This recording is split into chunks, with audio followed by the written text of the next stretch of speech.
Shalom, Yasharala, Shabbat Shalom. Giving all praise and glory to the most high power of Abraham, Isaac, and Jacob.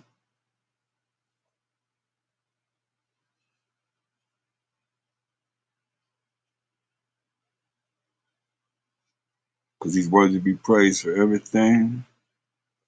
Shalom, my brother.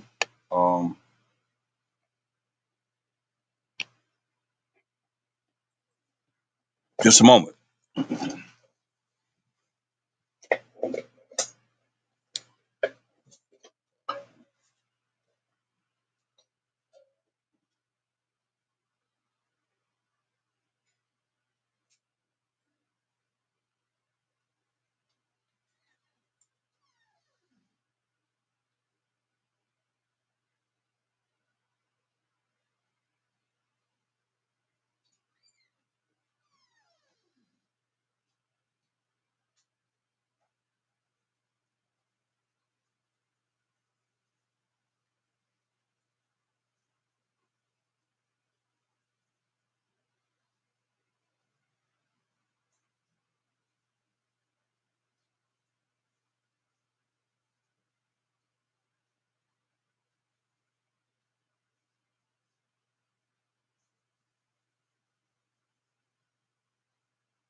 Shalom. Shalom.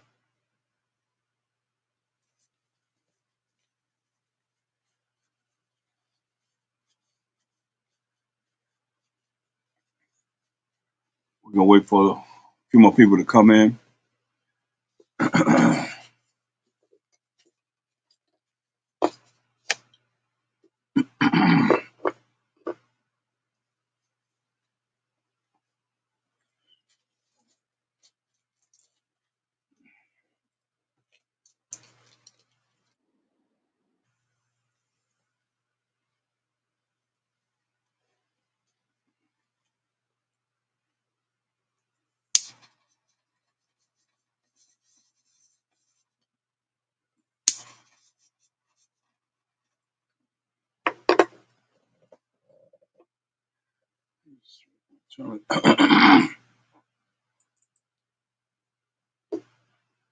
Bear with me. I'm trying to get some things together here. Time came up on me before I realized it. It's time to go live.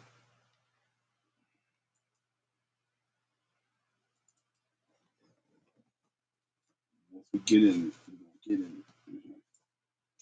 Bring it out.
We're gonna be getting in these scriptures in just a moment. Hope everybody had a beautiful days of tabernacle and didn't let nobody get on their nerve. Some people don't know what that means as rejoicing. They so negative that they can't help it but to be negative. One way or another, they gotta find a way to be negative. And we gotta overcome this, especially during the high holy days. It's a time of rejoicing. We gotta rejoice and be happy. I mean, you could just be, blessed that you see another day closer to the kingdom. You know? That's why I think that we all should rejoice over the fact that we're here and we have our right mind to function. A lot of people don't have that, or they lost it within the depths of just trying to make it in their world. So I think we don't realize how blessed we are, and we take for granted the fact that just being able to wake up in the morning and able to have your right mind is so powerful and so glorious with the Most High that we have to consider His glorious power, omnipotence that He's given us for this great awakening in our time.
Shalom, everyone. Giving all praise and glory to the Most High, power of Abraham, Isaac, and Jacob. He's worthy to be praised for everything. I say hallelujah to His glorious and holy name. Can't go wrong with the Most High. While Mashiach Yahushai, Bahashama Mashiach Yahushai. God, I hope everybody had, like I said, a joyous Feast of Tabernacles.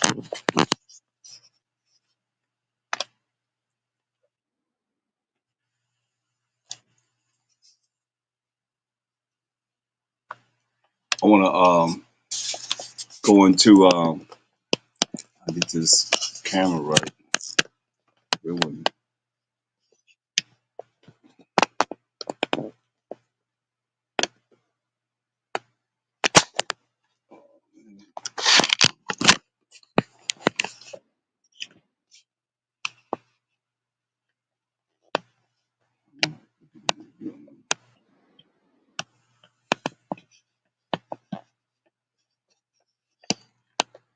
trying to get this camera right. I guess this.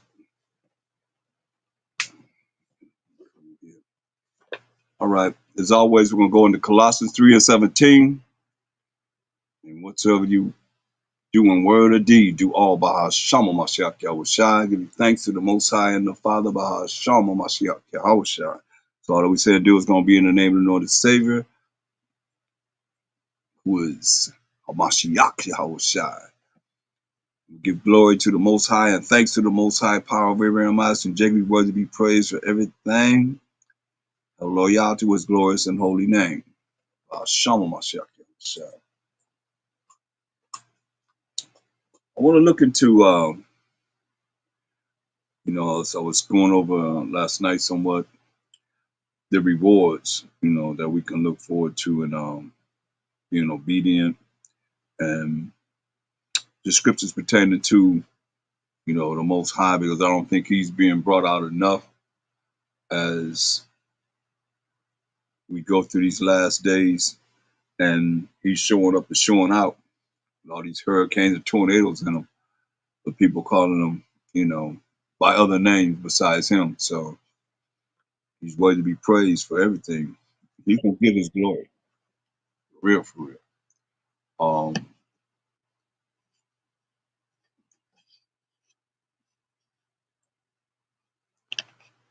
Trying to get my reader in here.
Then to be obedient,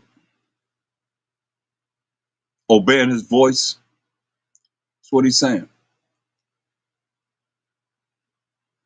1 Samuel 15:22. And Samuel said, have the Most High as great delight in burnt offerings and sacrifices. You know, so we did in the Old Testament. We sacrificed animals, goats and cows and bulls and turtle doves, pigeons and so forth, oxes. Have the Most High great delight in burnt offerings and sacrifices as in obeying the voice of the Most High. So we want to know, because we would know we're going to do wrong and then get the right animal or turtle dove or pigeon, whatever it took to be able to bring it to the priest for the atonement of our sins. Whereas, especially for sin, where if you did what the Most High would want us to do and keeping his commandments, his laws, You wouldn't have to be sacrificing. So everybody didn't have to sacrifice as such, because there were some of us that were righteous and follow what the Most High said. We follow the voice of the Most High. As we coming back to following his commandments today. Behold, to obey is better than sacrifice. So to obey the laws, statutes, commandments of the Most High, there's moral laws, civil laws, dietary laws, ceremonial laws, and we had sacrificial laws here during the time of Samuel, the prophet. He says better to obey than to have to sacrifice. It's better to obey even now than have to pray to the Most High to ask for forgiveness for sins that you know you did. You did wrong. You know you broke the Most High's laws. He says better to obey. Obedience is very, very important because the Most High not playing. But people not really talking about him, don't really know him. I ask people, on the street with them, I ask again, something that the Spirit has brought me to ask. And that's, do you know the Most High? If I hand you the Bible, can you show me him? Most people said no. I just asked them, do they know? Most people said no. They were honest. In the spirit, once you in the spirit and you bringing forth this Bible representing him, he's going to make people react the way they're supposed to react, and whether they want to say it or not. This is the Most High we talk about. And on Mashiach Yahushai. I remember when I was dealing with Bahasham on Mashiach Yahushai. And I started going out, like we start with Colossians 2:17. And I started going out Bahasham on Mashiach Yahushai. And I remember being in Pasadena, Colorado Boulevard, wicked place that it is. And they come to represent Satan in my face. They said they come to represent Satan in my face for 2 years straight. And I remember when I learned Hamashiach, and I added Hamashiach with Yahushai, and I went out by Hashama Mashiach Yahushai instead of going to war. I went out with that spiritual power that's from the Most High and reaching the Most High through a Mashiach Yahushai. And I told him, I said, every one of you gonna bow down now, you're gonna bow down later, but you're gonna bow down to the Most High by Hashama Mashiach Yahushai. And I remember saying, bow down to the power of the Most High. And heads went like dominoes with witnesses. Boop, boop, boop, boop, boop, boop, boop, boop, boop, boop, boop, boop, boop, boop, boop, with gnashing of teeth, like what scripture says. And this is spiritual. I have so many spiritual connections and to tell you, and many people that's like a miracle. That's like unbelievable. What he's saying, behold, to obey is better than sacrifice. To obey, when you're obedient, you don't have to go to the Most High all the time and ask for forgiveness.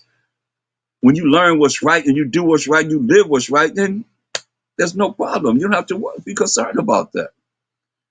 Because you on the side with the Most High. But how you on the side with someone that you even talk about, you ain't in your conversation yourself or privately, whenever you praying to him, asking for whatever you want, and dealing with him as such. That's why he said to obey. To obey what? His commandments is better than sacrifice. And to hearken, to listen, than the fat of rams. Care about no fat of rams. He rather, like he said, he rather for us to be obedient. He rather for us to be obedient because he's telling you, if you're not obedient, you're no different. Salaki, are you in Yashamai? Khan. Okay. I want you to, where we at? We're in 1 Samuel 15 and 23. I want you to read 1 Samuel 15 and 23. Shalom out.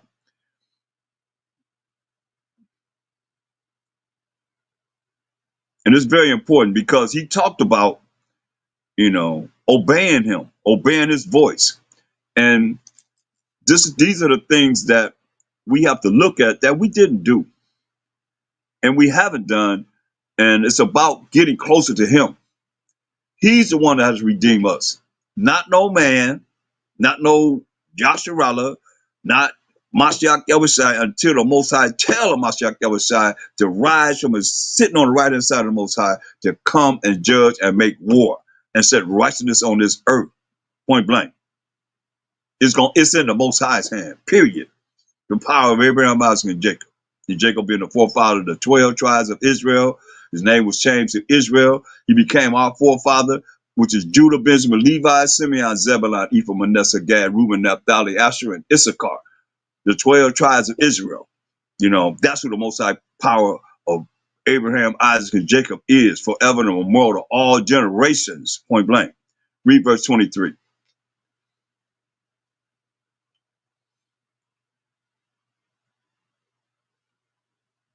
Khan. It's the book of 1 Samuel, chapter 15 and 23. For rebellion is as the sin of witchcraft, and stubbornness is as the iniquity and idolatry.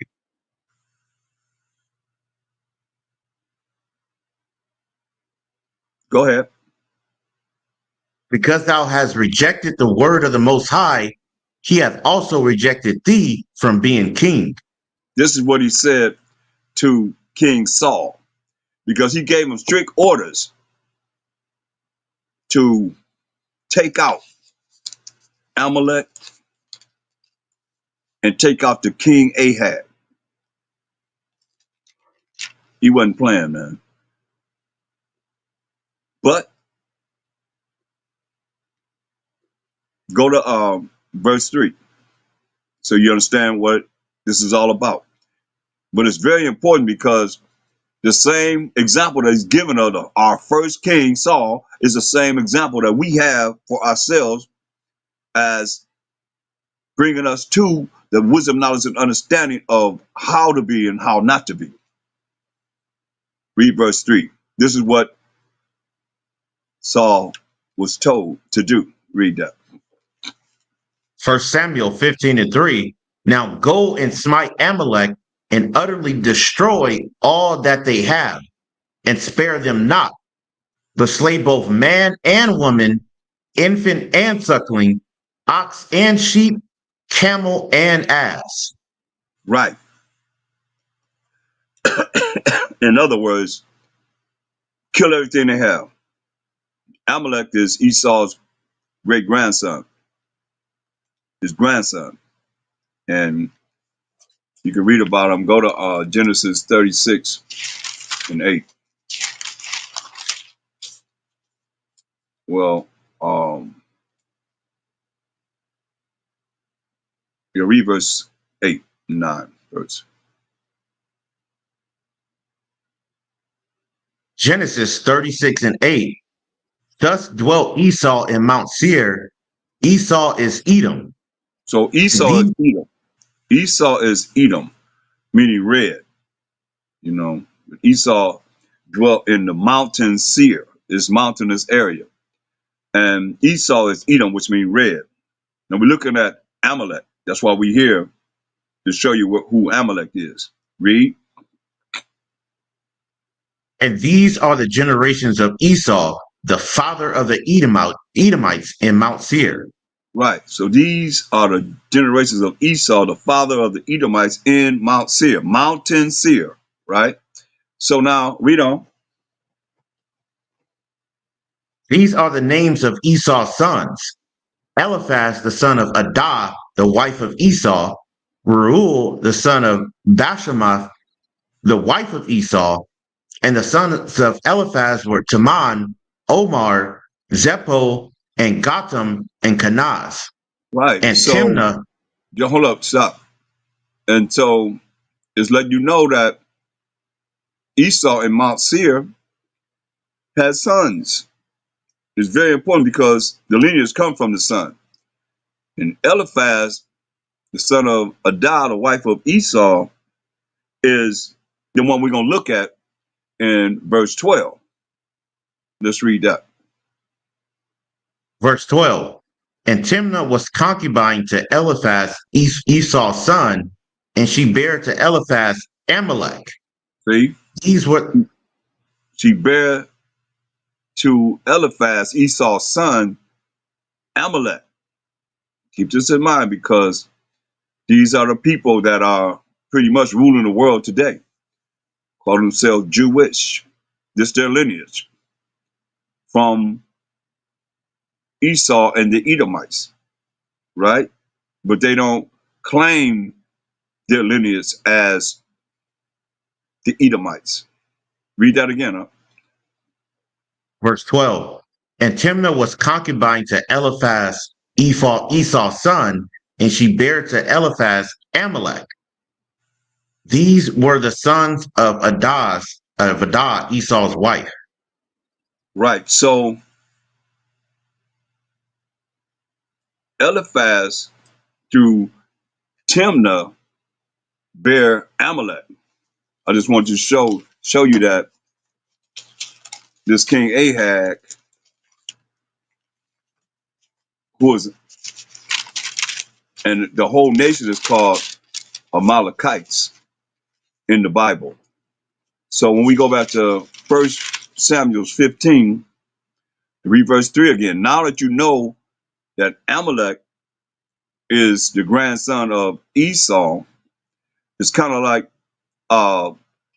because he named all the rest of the sons and the daughters, their wives and so forth. But then when Eliphaz got with Timnah, it was almost like, a woman that he had on the side of an illegitimate child. But there's a problem even in this world today with the fact that they disassociate themselves as being the Edomites, right? But read verse 3 again. 1 Samuel 15 and 3. 1 Samuel 15 and 3.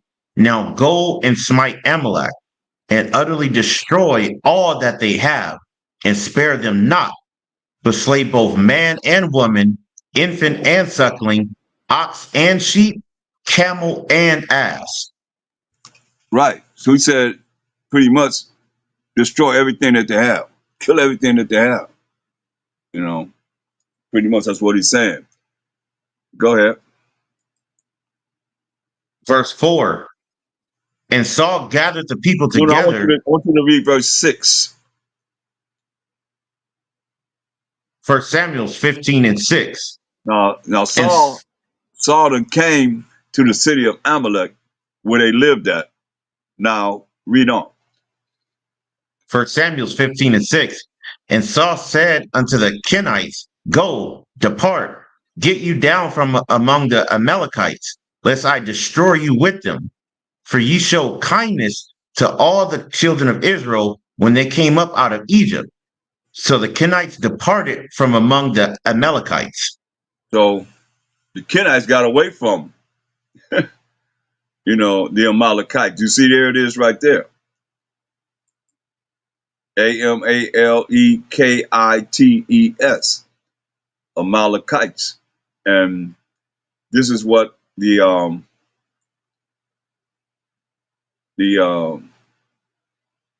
KKK called them kites. It's nothing that I'm creating here. This is how they identify them, Amalekites. Go ahead. Verse 7. And Saul smote the Amalekites from Havilah until thou comest to Shur, that is over against Egypt. Right. So he started killing them, right? As he was told. Okay. Go ahead. And he took Agag, the king of the Amalekites, alive, and utterly destroyed all the people with the edge of the sword. But you see, he took the king, Ahab, the king of the Amalekites, alive. When the Most High told him in verse 3, now go and smite Amalek and utterly destroy all that they have and spare them not, but slay both man and woman, infant and suckling, ox and sheep, camel and ass. But see, this is how important it is for anyone to think in their wildest dreams that they don't have to follow what the Most High says. And we have a guideline here in this Bible, you see. But he gonna do what he want to do, how he want to do it. It don't work that way. It does not work that way. You see, he was told what to do, but he saved Ahab, the king of the Amalekites, alive. Verse 8 again. Verse 8. And he took Agag, the king of the Amalekites, alive and utterly destroyed all the people with the edge of the sword. So you see what he said? He took Ahab, the king of the Amalekites, or Amalekites, whichever you prefer, alive. So he's already breaking the commandments, what the Most High told him to do already. And utterly destroyed all the people with the edge of the sword. Go ahead. But Saul and the people spared Agag and the best of the sheep and of the oxen and of the fatlings and the lambs and all that was good, and would not utterly destroy them. But everything that was vile and refuse, that they destroyed utterly. Now listen, the Most High said, get rid of everything, both man, woman, infant, babies, suckling, little babies just come out of the womb, ox and sheep and camel and ass, everything. He said, destroy everything. And he gonna save the fatlings and the lambs and whatever they determined is good. The Most High already determined that nothing is good. Nothing is good. Nothing is good. Y'all hear me? Nothing is good. He said, destroy all that they have. But here he is. And that's how it is. You know, it's like, that's why even with um others in the scriptures, the Most High told us, do this, and we go against it. Even though I look at now, I try and bring about um the spirit of the Most High to tell people what it is that is right from my, research and studies in the scriptures and the spirit of the Most High that I represented him while Mashiach Yahushai, by Hashem Mashiach Yahushai, and people look at it like it's me. Like Saul was given clear instructions. That's why I read it twice. Clear instructions, destroy everything. Now, it's the reason why the Most High telling him to destroy everything.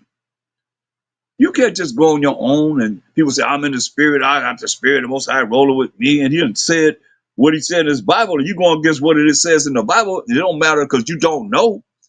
That's why you have to deal with what it is that you learn. You learn it, you live it, and apply it in your life. And most people don't apply it in their life. They just, when the book is closed, they go back to their own way, like he's doing, and all his men are doing, and saving the oxen. Looking at, oh, they look pretty. They look, ooh, man, that's a lot of meat there. Sheep, the oxen, and the fattenings, and the lambs. He said all that was good. All that was good. It would not utterly destroy them.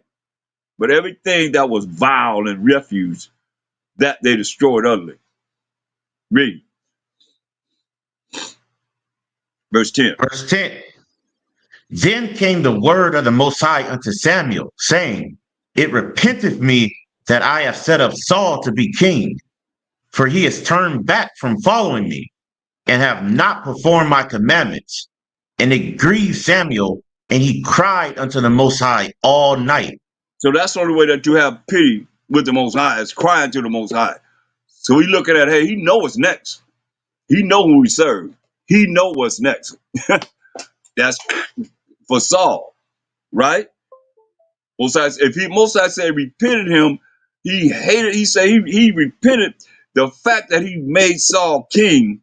That's a heavy statement. That's why Samuel was crying, grieved for Saul all night long, man. He cried all night long. And understand this. You better understand who it is that's crying. For all you macho and think you all that powerful, you ain't sat there and did the things that the priests back in the day, they chopped up. They ain't have no machines to chop up no animals. They chop it through bones and everything. Boom, they gotta go through bones of everything you see. Sheep, oxen, fatlings, everything. This is what they did. They had to do. Go ahead. That's why the Verse Most High said, 12. repent to him. The set Saul up. This is our first king, Saul. Verse 11. Verse 11. It repenteth me that I have set up Saul to be king, for he has turned back from following me and have not performed my commandments. And it grieved Samuel, and he cried unto the Most High all night. You know that? The Most High have feelings. People act like the Most High do not have feelings. He have feelings, y'all. He have feelings. That's why I said he grieved him, repented him. The Most High repented. He felt sorry for himself that he had set Saul up to be king. Why? Because he turned away from following him. Read on. Verse 12. And when Samuel rose up early to meet Saul in the morning, it was told Samuel, saying, Saul came to Carmel, and behold, he set him up a place, and is gone about, and passed on, and gone down to Gilgal. Go ahead. And Samuel came to Saul, and Saul said unto him, Blessed be thou of the Most High. I have performed the commandment of the Most High. You see how he lied? You see how he straight lied? You can't lie to the prophet. You can't lie to the men of the Most High. You hear what he said? Blessed be thou, O man of the Most High, thou of the Most High. I have performed the commandment of the Most High. That's a lie. That's a lie. Go ahead. Samuel said, What meaneth then this bleating of the sheep in mine ears, and the lowing of the oxen which I hear? What is this I hear, man? I hear sheep and I hear the oxen. What we told you to destroy completely everything that they have. And here's what I hear. Read.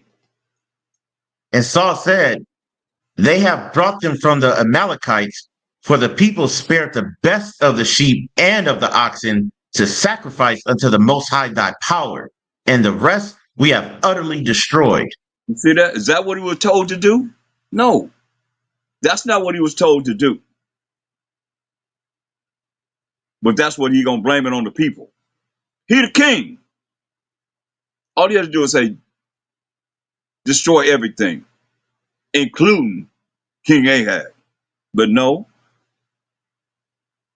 verse 8, and he took Ahab, the king of the Amalekites, alive, in order to destroy all the people with the edge of the sword. But he kept him. He saved him. Go ahead. Verse 16. Then Samuel said unto Saul, Stay, and I will tell thee what the Most High hath said to me this night. And he said unto him, Say on. So Samuel said, I'm going to tell you what the Most High told me. And so Saul saying, say on, right? Go ahead. And Samuel said, When thou wast little in thy own sight, was thou not made the head of the tribes of Israel? And the Most High anointed thee king over Israel? Listen, he said, hey, man, when you was little in thine own sight, you wasn't nobody in your own sight. The Most High made Saul head of all the tribes of Israel. And the Most High anointed Saul king over all of Israel, all 12 tribes. Go ahead. Verse 18. And the Most High sent thee on a journey and said, Go and utterly destroy the sinners, the Amalekites, and fight against them until they be consumed. You hear that? Wherefore then, Wait a minute, hold up. He said, go and utterly destroy the sinners, the Amalekites. The sinners, you hear what he said? Destroy the sinners, the Amalekites. He said, and fight against them until they be just consumed, destroyed. Like he told them initially. And now Get Revelation 2 and 9, because Mashiach Yahushua spoke on them too. Since he didn't do it. And here they are, ruling everything, controlling the money, controlling everything. Revelation 2 and 9. Book of Revelations, chapter 2 and 9. I know thy works and tribulation and poverty, but thou art rich. Yeah, so And he I know said he the know the blood. works. Hold up, he know the works that we're doing as a true 12 tribes of Israel, and tribulation, the hell, and all the tribulation, all the things that we going through, and everybody hating us, and not nobody really care about us, nobody lifting us up, nobody really saying what it is they're gonna do for us ever, and poverty in the ghettos and slums, the last hire, the first fired, everything comes back to us, blaming us for everything. But we're rich with this truth. We are, because the Most High has opened up our eyes to see what we need to see in these last days to make it to the kingdom. Most High Ratazawar, Most High will read.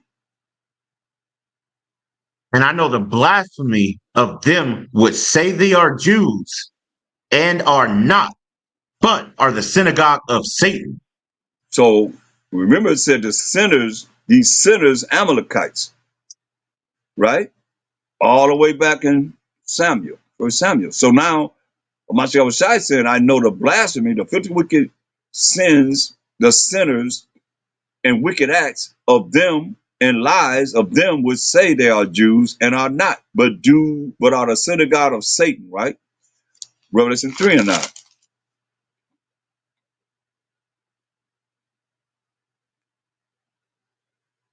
It's the book of Revelations 3 and 9.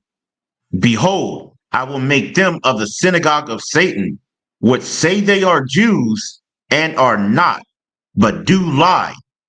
Behold, I will make them to come and worship before thy feet, and to know that I have loved thee. Right. He said he's going to make them of the synagogue of Satan, which say they are Jews today. They say they're Jewish and are not. Let you know that they're not really the true ethnic and biblical Jews or Israelites or even of the tribe of Judah. He said, but they do lie.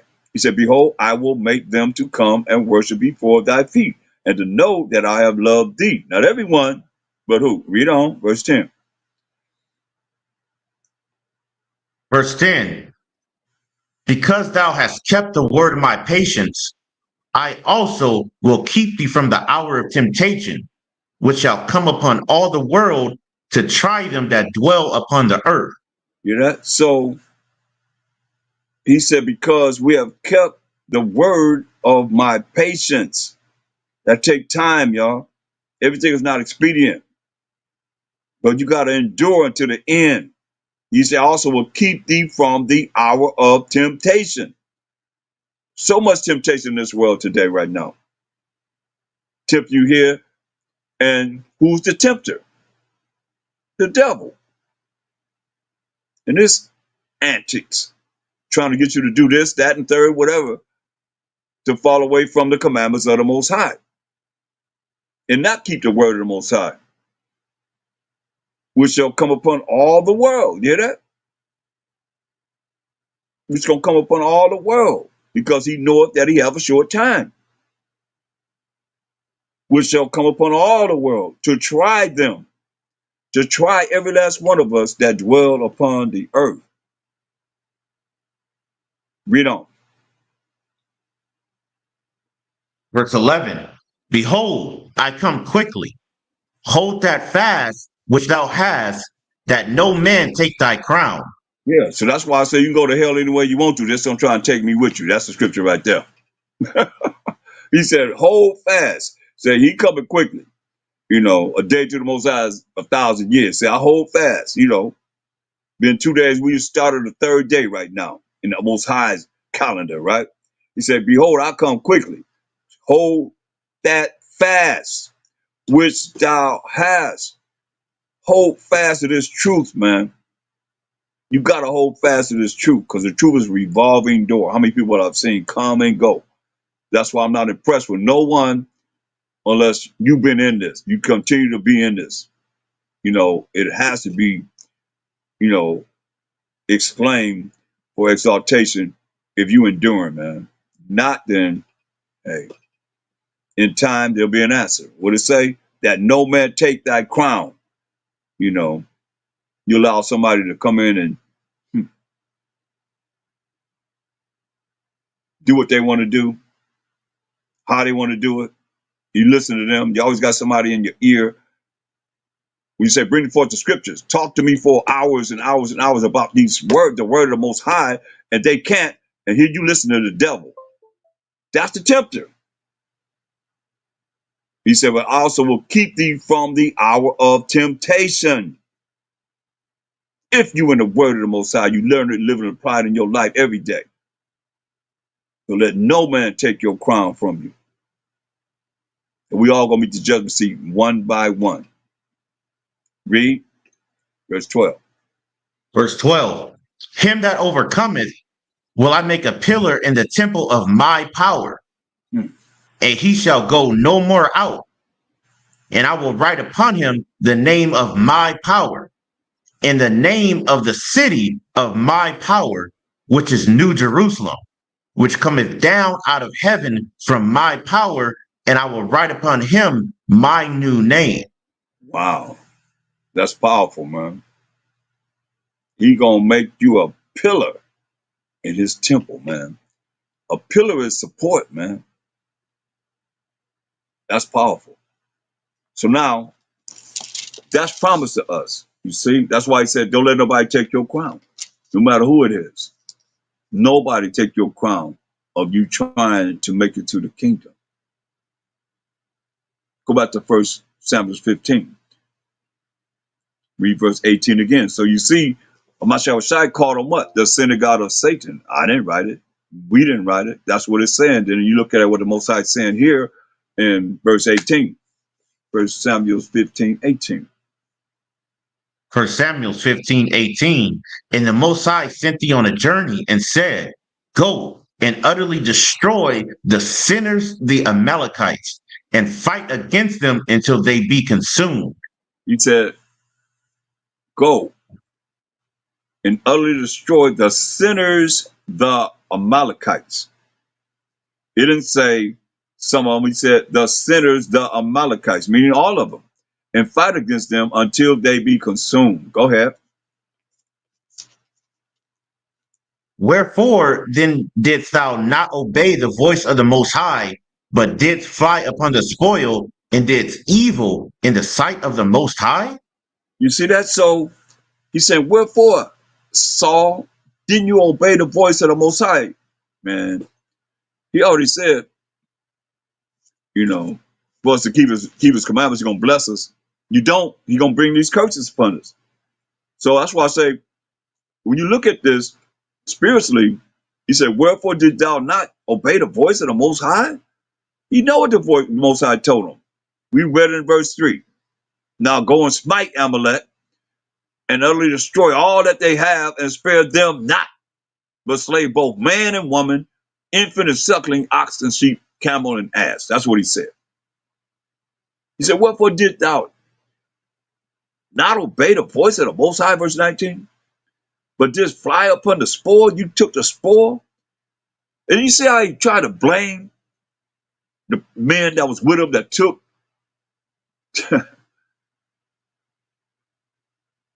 the oxen and lambs and sheep and so forth. Try to blame them. When all he had to do is say, I have orders not to take or touch anything or destroy everything that they have. Period. I would say, wherefore didst thou not obey the voice of the Most High, but just fly upon the spoil? You took the spoil and just evil in the sight of the Most High. You nothing that they had, if they sinners, that the Most High, you can sacrifice to him.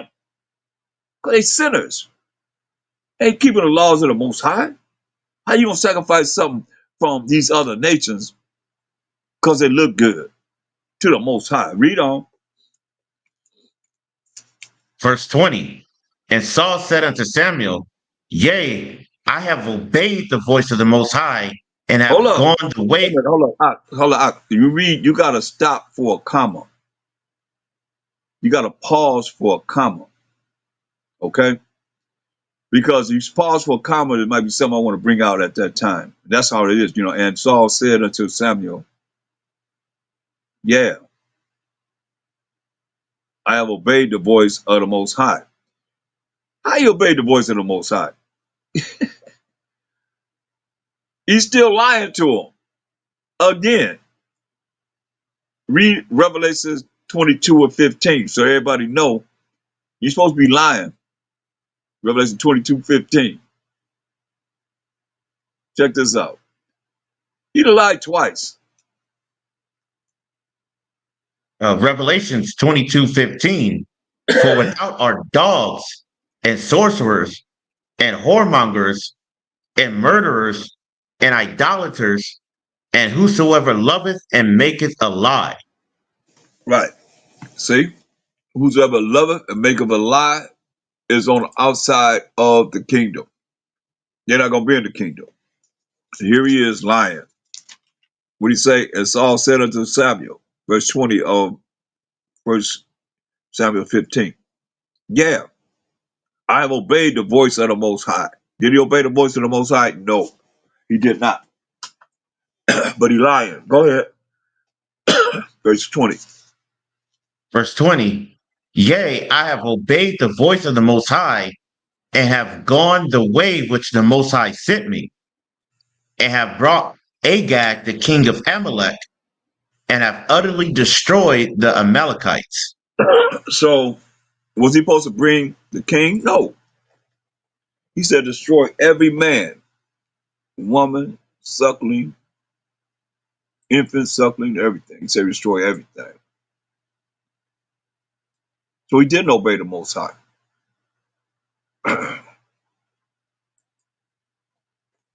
Read on. Verse 21. But the people took of the spoil sheep and oxen, the chief of the things which should have been utterly destroyed, to sacrifice unto the Most High thy power in Gilgal. See, now the Most High called them sinners. Therefore, it's no way him knowing that the Most High not going to accept any sacrifices from sinners. Period. You see how he blaming the people? He the king, but he blaming the people. Go ahead. Verse 22. And Samuel said, have the Most High as great delight in burnt offerings and sacrifices as in obeying the voice of the Most High? See, he Be- said, hey, had the Most High so great delight in burnt offerings and sacrifices as in obeying the voice of the Most High? Why is he saying that? Because he gave him direct orders, like he giving us direct orders. You know, moral laws, civil laws, dietary laws, ceremonial laws that we have now. That he say follow. So you're saying, but you going do we have delight in you going to the Most High through a Mashiach Yahushai, by a show Mashiach Yahushai, and doing what's wrong? No. Get Hebrews 10:26. Read that. He wants us to be obedient. It's very important. This is the book of Hebrews, chapter 10 and 26. For if we sin willfully, after that we have received the knowledge of the truth, there remaineth no more sacrifice for sins. See? If you sin willfully, after you have the knowledge of the truth, he sinned willfully, didn't he? He was told what to do. And he did opposite of what he was told to do. They're gonna try and blame this. Always, I did a lesson on that. How we always blame somebody else. You know, Adam blamed Eve. Eve blamed the serpent, and so forth. All the way from the beginning. Always blaming somebody else for our things that we do that's wrong.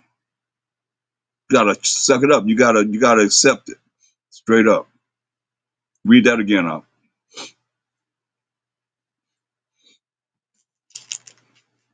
Verse 22. And Samuel said, have the Most High as great delight in burnt offerings and sacrifices as in obeying the voice of the Most High? Behold, to obey is better than sacrifice, and to hearken than the fat of rams. Hear that? Behold, to obey is better than sacrifice, he said. To obey is better than sacrifice. In animals for the atonement of your sins. And to hearken, to listen, than the fat of rams. You know? Verse 23. Verse 23. For rebellion is as the sin of witchcraft, and stubbornness is as the iniquity is slacking. For rebellion is as the sin of witchcraft, and stubbornness is as iniquity and idolatry. Because thou hast rejected the word of the Most High, he hath also rejected thee from being king. Hear that? She said, for rebellion, going against the word of the Most High, he said, is as a sin of witchcraft. Says that's a sin of witchcraft. And that's what a lot of people don't realize is going on in this earth right now. Get Revelation 18:23, the last sentence.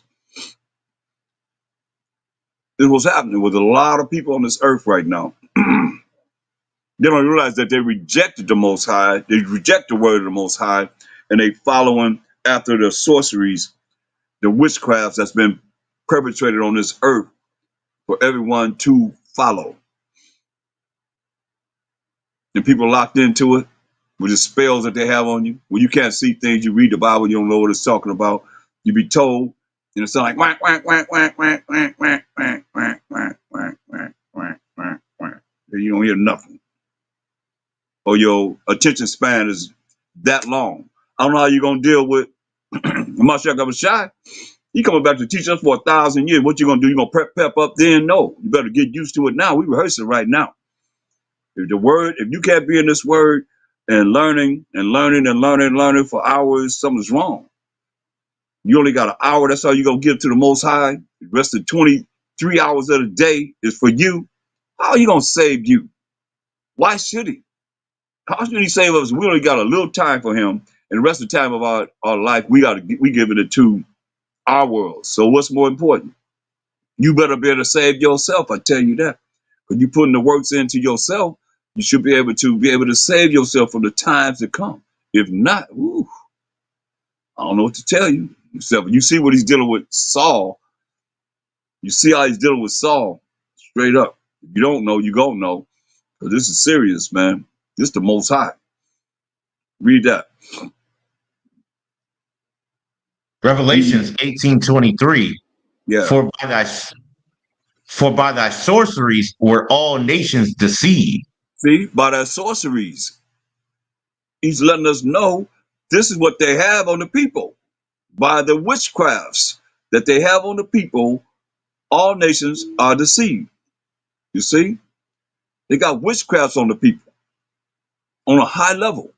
But see, we don't realize it because it's normal to most people. They don't realize, and they'll bring the scripture out. There's no enchantment on Israel, but you don't see it.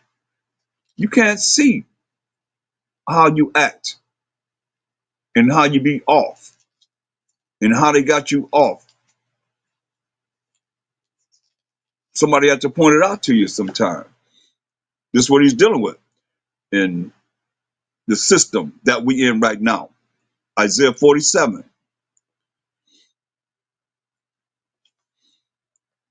And look at verse 10. This is what we're dealing with, why they have everyone you know, deceived with their sorceries, their witchcrafts.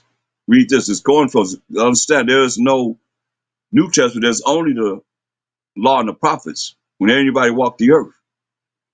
Because they compiled this New Testament in 325 AD under the Council of Nicaea. So they had a law and the prophets. That's it. Read where it's coming from. Why that statement was made about they deceived all the nations through their witchcrafts, which is sorceries, plural.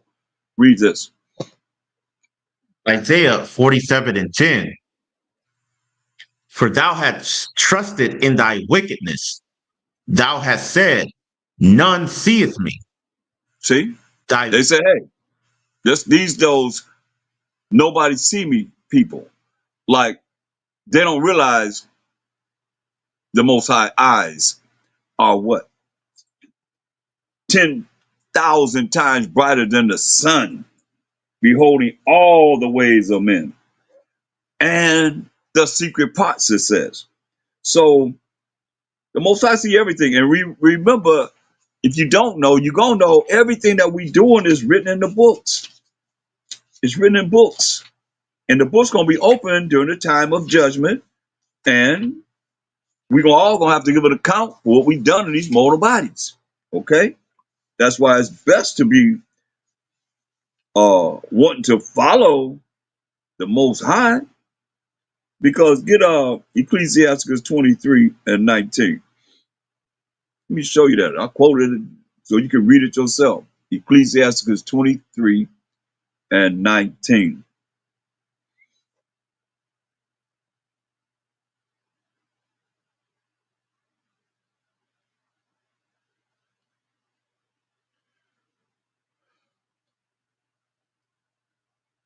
This is the book of Sirach, chapter 23:19.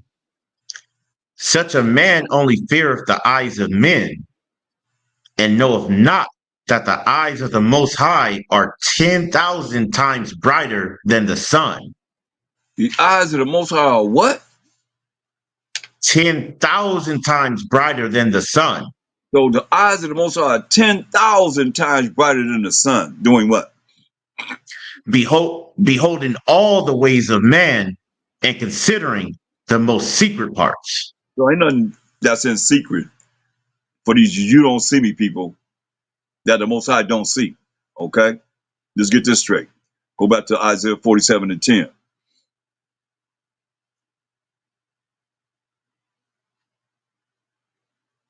Isaiah 47:10. For thou hast trusted in thy wickedness, thou hast said, none seeth me. Thy wisdom and thy knowledge, it hath perverted thee. And thou hast said in thine heart, I am, and none else beside me. Look, only people that said I am and none else beside me is the Edomites, the so-called white man.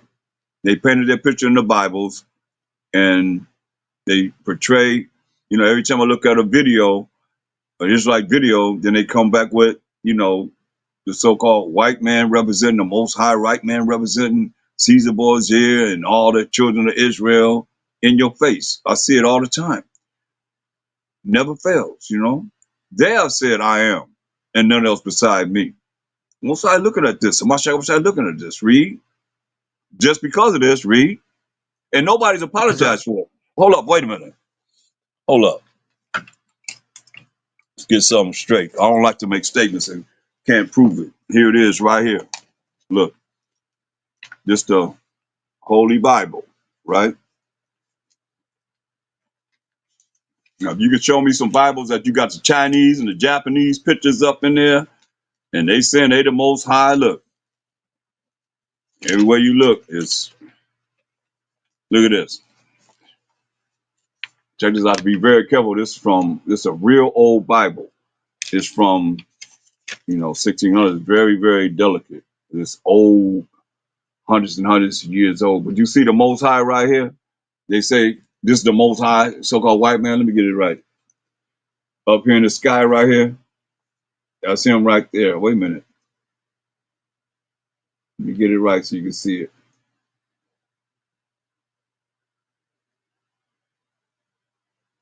see this way. Okay, you see there he is right there, and he have I think it's going away from the screen.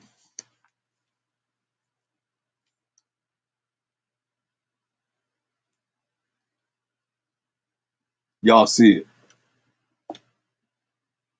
Okay, there it is right there. You can see. And guess what? The Most High, Cain killed Abel, right? You see Abel on the ground? The Most High in the sky, so-called white man. Then you got Cain, uh, the Most High turning Cain black, which is opposite of what happened. That's why they lying. You see?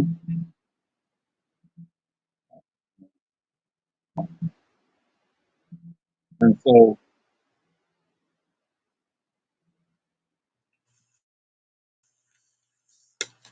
so there it is right there. He said, I am and none else beside me. There it is right there for you. I mean, he didn't want to paint himself.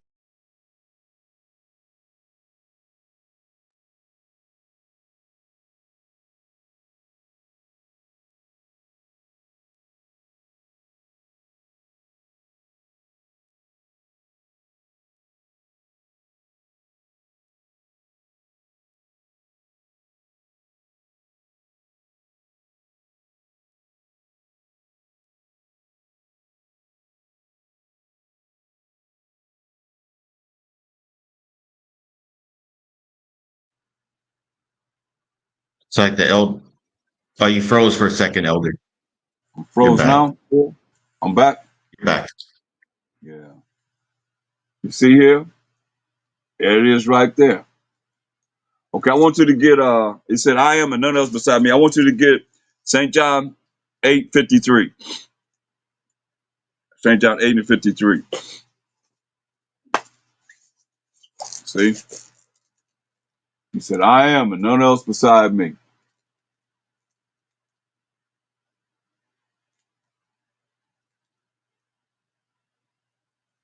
It's the book of John, chapter 8 and 53. Art thou greater than our father Abraham, which is dead, and the prophets are dead? Whom makest thou thyself? So they asked him, Mashak, who you think you are? Remember they said, I am and none else beside me, right? And I just showed you the picture, verse 58. Verse 58. Hamashiach Yahushai said unto him, Hamashiach said unto them, Verily, verily, I say unto you, before Abraham was, I am. Hear that? So before Abraham was, he said, I am. They made themselves. They said, I am and none else beside me. Who else can say that? Show me the Bibles where you see all Japanese, representing the Most High, Mashiach Yahushai, and all the people of the book, the Bible, Chinese, or any other nation that did that, but them. They did that. So Mashiach Yahushai said, before Abraham was, I am. And look what the wicked Israelites did. Read. Then took they up stones to cast at him. But See Hamashiach that? Yahushai, Go ahead. but Hamashiach Yahushai hid himself and went out of the temple, going through the midst of them, and so passed by. See that? They wanted to kill him. So what people on this earth has that kind of opposition against them for bringing forth the truth? We the only people that happens to, that people have a problem with us bringing the truth out. We as Israelites. So, like I say, they deceive all the nations through their sorceries. Go back to Isaiah 47, verse 11. Since they want to do with the things that they've done, the Most High has a judgment, which they have not received, because the Most High said, He showed his word unto Jacob, his statutes and his judgment unto Israel. He have not dealt so with any nation. As for his judgments, they have not known them. Praise ye the Most High. in Psalms 147, 19 and 20. Okay? So now the judgment, verse 11 of Isaiah 47 chapter. And this go right along with Revelations 18 chapter. You can go back and forth. But we're going to continue here. Read. Isaiah 47:11. Therefore shall evil come up upon Slakia. Therefore shall evil come upon thee. Thou shalt not know from whence it riseth, and mischief shall fall upon thee. Thou shalt not be able to put it off, and desolation shall come upon thee suddenly, which thou shalt not know. Hear that? He's telling you, man. He say mischief, evil, gonna rise up on them. And they ain't gonna know where it's coming from. He's gonna destroy everything they have. Desolation means he's gonna destroy the land. Like he did our land over there in Israel. Nothing but miles and miles and miles and miles of nothingness. I mean, nothing. Nothing growing there. It's just amazing. But the word is true. This is payback. Shall come upon them suddenly, which thou shalt not know. Read. Stand now with thine enchantments and with the multitude of thy sorceries. See? Most I says, stand now with their enchantments and the multitude of their sorceries. Remember, they deceive all the nations how? With their what? Sorceries, witchcraft. So the Most High is saying, stand now. Once he gets involved in the situation with your enchantments, all your little witchcraft idols worship itself that you're dealing with psychics and palm readers and astrologers. He's gonna tell you all this. Look, and with the multitude of thy sorceries, multitude of witchcrafts, not a little, a multitude of witchcrafts they dealing with. Read. Wherein thou hast labored from thy youth. If so be thou shalt be able to profit, if so be thou mayest prevail. That he said they labored in sorceries and witchcrafts from their youth. That's why when you look at Wisdom of Solomon 5 and 7, this when salvation is coming on this earth, righteousness is gonna be set up on this earth. Hopefully, those that will turn around and realize this is the truth that we're bringing out will be able to be a part of the salvation of the Israelites. Somebody got to be saved. Somebody gonna be saved. It's just a matter of where you're gonna be at. You got a choice to choose life or death. That's it. Those are the only choices we have. Choose life or death. But read that up. Wisdom of This, Solomon 5 and 7. this is what they're gonna say. What they're gonna say. Read. We wearied ourselves in the way of wickedness and destruction. Yea, we have gone through deserts where there lay no way. But as for the way of the Most High and of Mashiach Yahushai, we have not known it. That so it don't matter how much information that's brought to the table to them, they're gonna say, for as the way of the Most High and the way of a Mashiach Yahushai, we have not known it. Let me just prove the fact what I'm saying. Jump to verse 2. This is talking about salvation, power from the authority of the Israelites coming to this world that we're in right now. Read. Wisdom of Solomon 5 and 2. When they see it, they shall be troubled with terrible fear and shall be amazed at the strangeness of his salvation, so far beyond all that they look for. There it is. See? Salvation is power from the authority on this earth. When we're going to be saved from our enemies and saved from the hand of all that hate us. That's salvation. That's being saved. You see? It's going to be so far beyond all they look for because they're not looking for what it is that's getting ready to come on this earth. They think they, going to do all the things they've done. We even can't be looking for the kingdom for sinning against the Most High, breaking the Most High's rules and regulations. Understand this. He said it's going to come upon them suddenly, which they're not going to know. Verse 12 of Isaiah 47 chapter. This is what the Most High have to say. Isaiah 47 and 12. Stand now with thine enchantments and with the multitude of thy sorceries, wherein thou hast labored from thy youth. If so, be thou shalt be able to profit. If so, be thou mayest prevail. That, he says, see if that's going to profit you. See if you're going to prevail over what it is that the Most High have prepared for the judgment that no heathen nation have seen yet. Read. Thou art wearied in the multitude of thy counsels. Let now the astrologers, the stargazers, the monthly prognosticators stand up and save thee from these things that shall come upon thee. Hear that? These are the things that's what I said in Psalms 96 and 5. For all the gods of the nations are idols, right? So this is what they depend on. Astrologers, stargazers, monthly prognosticators, you know, and their sorceries, witchcrafts.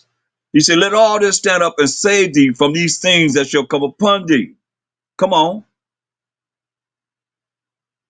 Behold, they shall be as stubble, the fire shall burn them. They shall not deliver themselves from the power of the flame. There shall not be a coal to warm at, nor fire to sit before it. That's right, man. Let you know he's going, that's judgment. Like he did us, same way they're gonna do them. So when you look at let's go back to First Samuel, because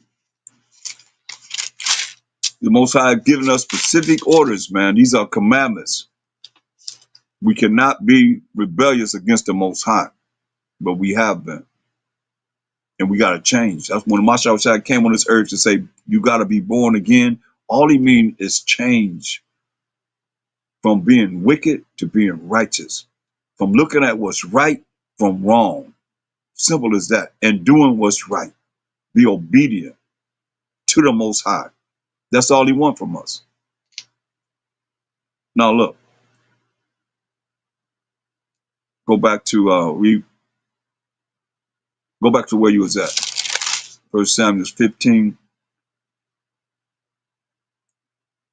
23. Con. For Samuel 15:23, for rebellion is as the sin of witchcraft, and stubbornness is as iniquity and idolatry. Because thou hast rejected the word of the Most High, he hath also rejected thee from being king. Hear that? He say, for rebellion is as a sin of witchcraft. And the Most High said, I suffer not a witch to live. Right? So, and stubbornness, meaning not doing what he say do, is as iniquity and idolatry. You might as well be over there with the heathen and following the idols that they follow. That's what he's saying. This is how serious this is. But people take the Most High lightly. They don't really think that, until he show up and show out, that he exists. Because, people don't talk about him. They talk about what he could do for them, but I prayed on this, I prayed on that. And that's it. You got your personal relationship with the Most High. I ask people, you know him? And I'm going to keep asking them. They said no in the spirit. They didn't lie. They said no. So we have heard him so many times, man. And it's like, when we going to really wake up and realize that we are no one without him. We're nothing without him. He allowed us to have the breath to breathe this morning, to wake up this morning. He's everything.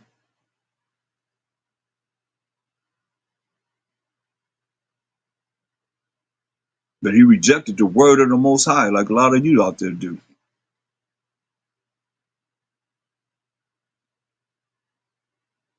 So the Most High gonna reject you. That's what it tells you. Go to Hosea 4 and 6. That's what he's telling us straight up. Some of you are the children of those that said, you know, the Pilate, crucify Mashiach Yahushai and let his blood be on us and on our children. I don't think people think about that. Israelites, some of you are those children. Is that why you can't remain in the truth? Because you don't have that solid foundation of a Mashiach, Yahushai, to the glory of the Most High. You have that solid foundation. Ain't nobody gonna move you. Like Mashiach said, ain't nobody gonna take you out of his hand because the Father was gave us to him. Ain't nobody able to take them out of his hand.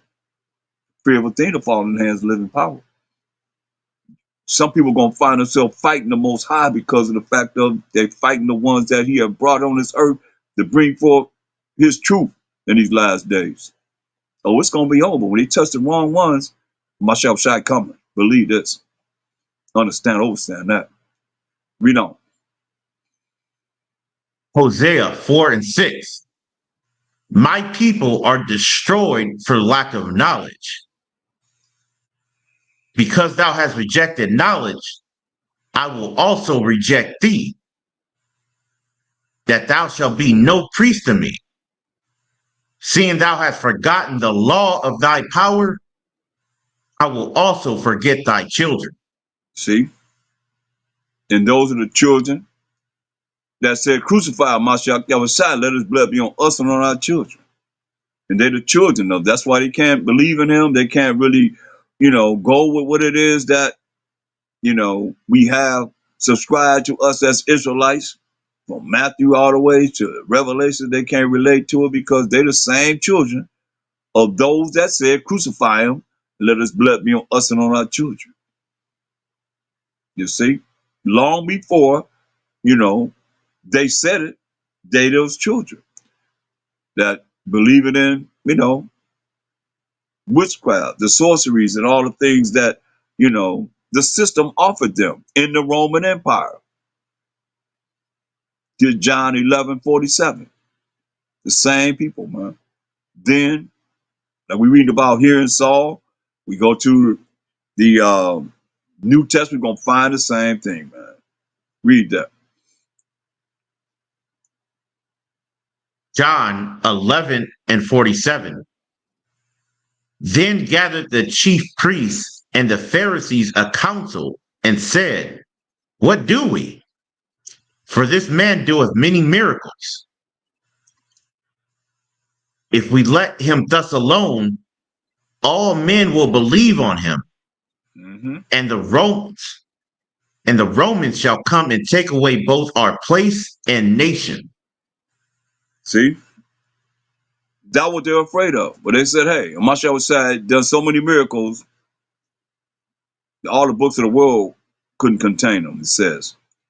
He said, what we going to do? This man doing many miracles. We let him alone. All people going to believe on him. That's why a lot of people are about numbers. They're about quantity. The Most High about quality. Understand this. So you don't get big-headed or think you big-headed because you dealing with numbers. Most High said to Moses, I'll kill every last one of them, and I'll make a nation out of you, Moses. And then John the Baptist came back. The Most High told him, look, I'll raise up some stones to be my people. Now, who is it that could tell the Most High he's not going to do that? His ways and thoughts are not our ways and thoughts, period.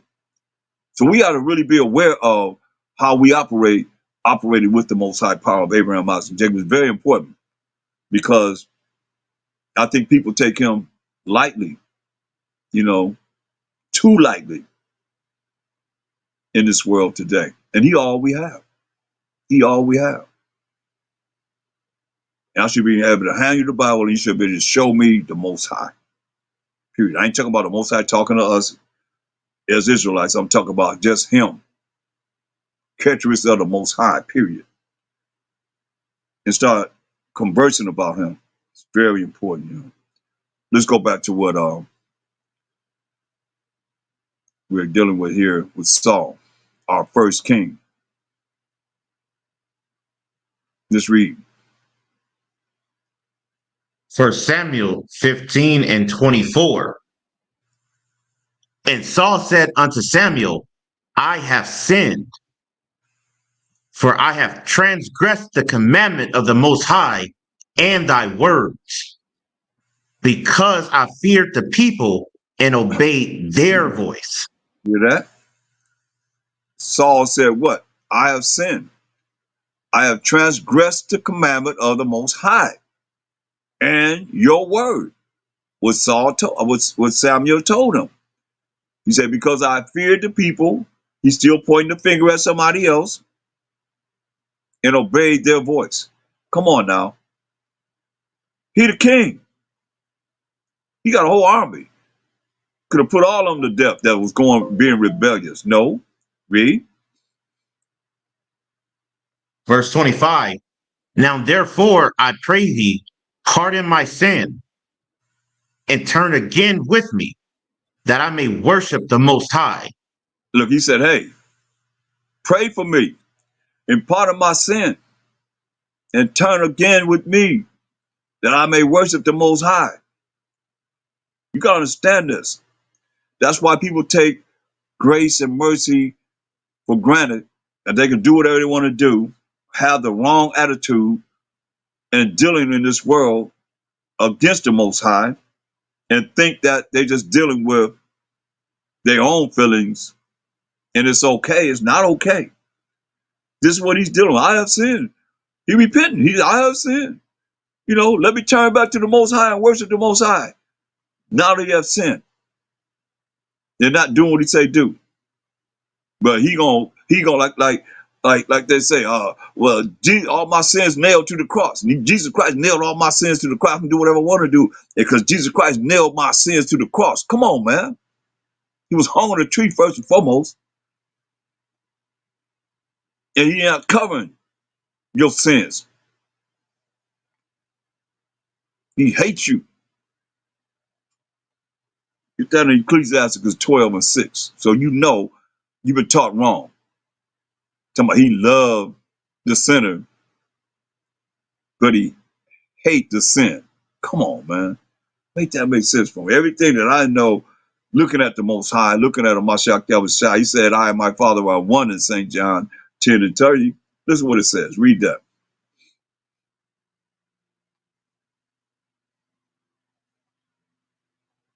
Sirach 12 and 6. For the Most High hateth sinners. What? I thought the Most High loved sinners. That's what y'all taught in these religions, man. The Most High loves sinners but hate the sin. Think about this. That's because you don't know the scriptures. All you do is regurgitating what some folks out here preaching and told you when it says what? For the Most High hateth sinners.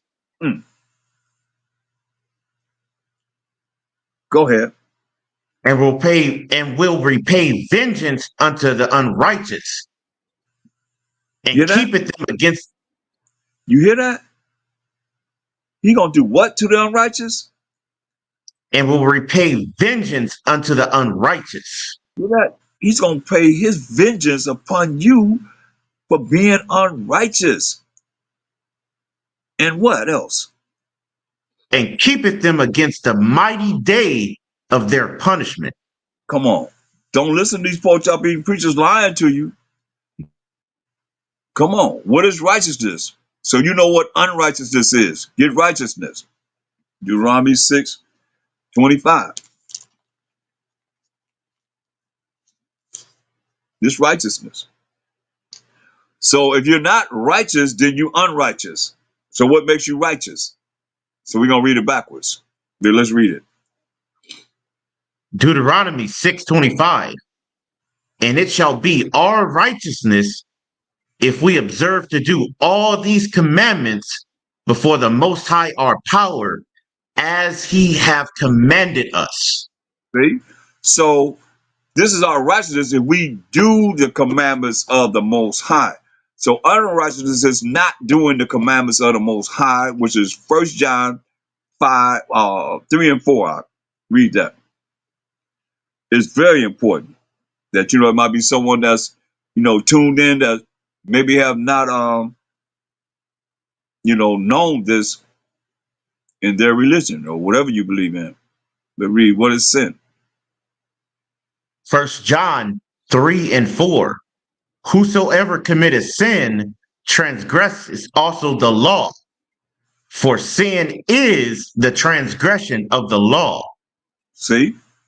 So sin is the transgression of the law, the commandments that the Most High given us to follow then, now, and forever. So sin is the transgression of the law. The Most High hates sinners and waiting on you to bring forth his vengeance upon you. Anyone that's a sinner, period. You know, that talking about you under grace and you a Gentile, you're not under no grace because grace and mercy is only to the Israelites. Wisdom of Solomon 4:15, Wisdom of Solomon 3 and 9 defines that clearly. You can write that down. As far as grace and mercy is to his saints, period. And the saints are defined in Psalms 148 and 14. Okay? Now let's go back to 1 Samuel.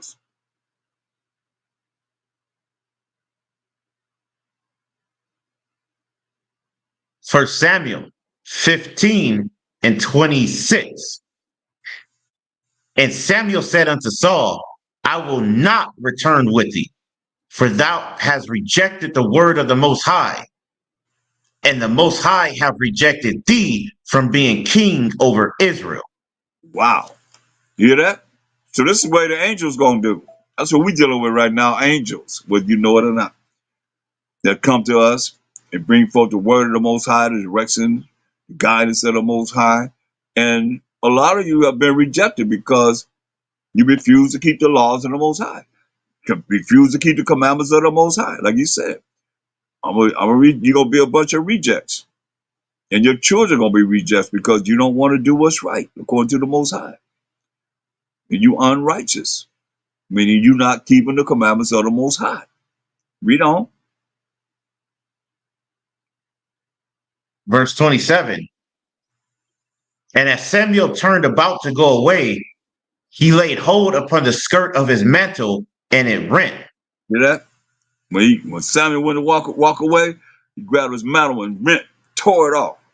Tore his mantle. Read. And Samuel said unto him, the Most High have rent the kingdom of Israel from thee this day, and have given it to a neighbor of thine that is better than thou. That's King David. Straight up.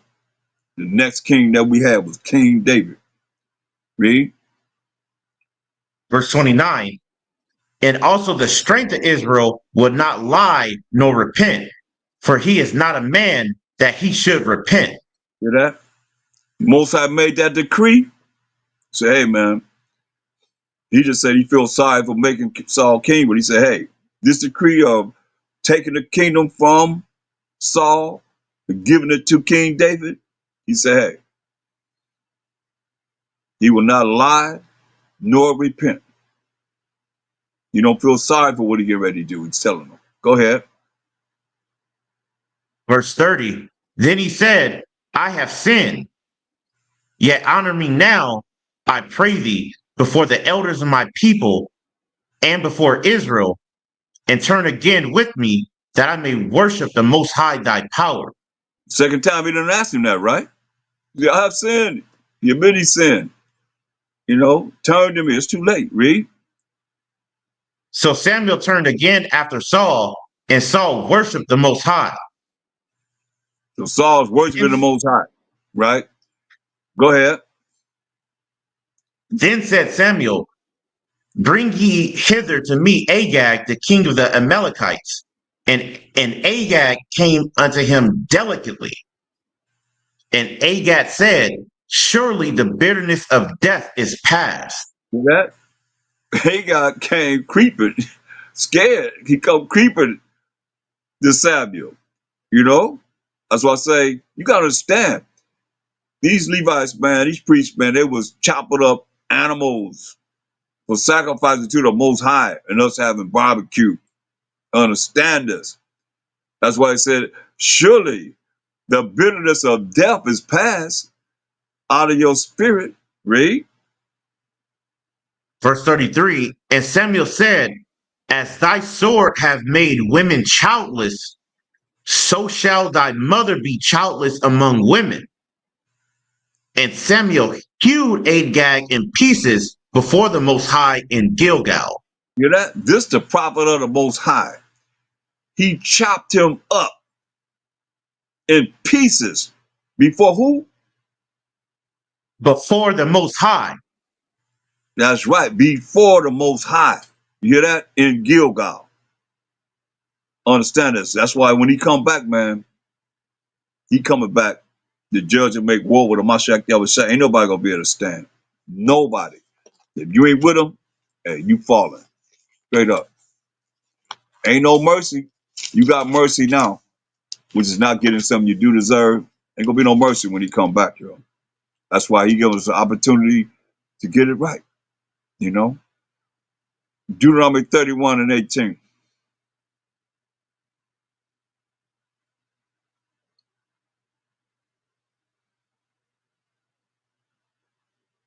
The book of Deuteronomy, chapter 31 Wait a minute, let and me 18. hold on, wait a minute. Hold on, wait a minute.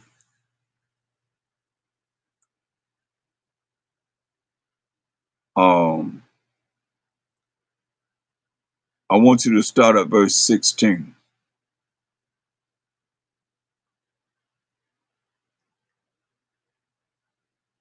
Deuteronomy 31 and 16. And the Most High said unto Moses, behold, thou shalt sleep with thy fathers, and this people will rise up and go whoring after the gods of the strangers of the land, whither they go to be among them, and will forsake me, and break my covenant which I have made with them. That he told Moses, he said, man, you get ready to die. Because Moses didn't get a most high the glory when he was told to speak to the rock. He's gonna bring forth his, who is Yahweh's water out of the rock. And Moses, that's why you gotta have patience, you gotta have temperance, you have to have the proper conduct and discipline to follow what it is that's being told to you, because it could be your life.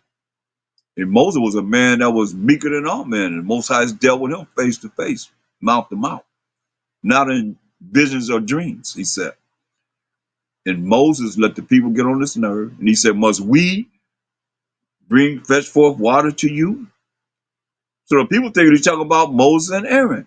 When he was told to speak to the rock, and he's going to bring forth the Most High's water out. And that's why he said he didn't make it to the kingdom, because he didn't give him the glory. See, y'all can play around if you want to, talking about all praises. Moses didn't get a Most High the glory for bringing that water out by speaking to the rock. And they know that he ain't doing it. Moses hit the rock twice. So by his action, just that action, boom, boom, with that staff, the people thought Moses brought the water to him, not the Most High. That's just who we talk about, the Most High. So he told him, hey, we just said, you're going to go over there and die, see with your fathers, man. Because of that, he told him he showed, think about it. He showed him the promised land, all the lands that we would go as the 12 tribes of Israel, was 13 at that time. We would go into this land and possess this land. He went to a high mountain, say they're gonna be over. Judah gonna be over here, Levi over here, I mean not Levi, but Benjamin and Dan and all the rest of the tribes, man, this their lands right here. And then he said, like he just said, Moses said unto Moses, behold, thou shalt sleep with thy fathers. You know? So you don't go over there and die, man. It's serious. Read on. He said, we're gonna go a whoring after other gods, other idols of these other nations. What he said, hey, he gave us strict commandments.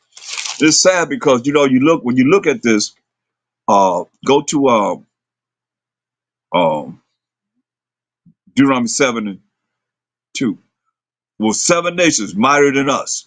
That's the Israelites. This is what he told us. Verse 2.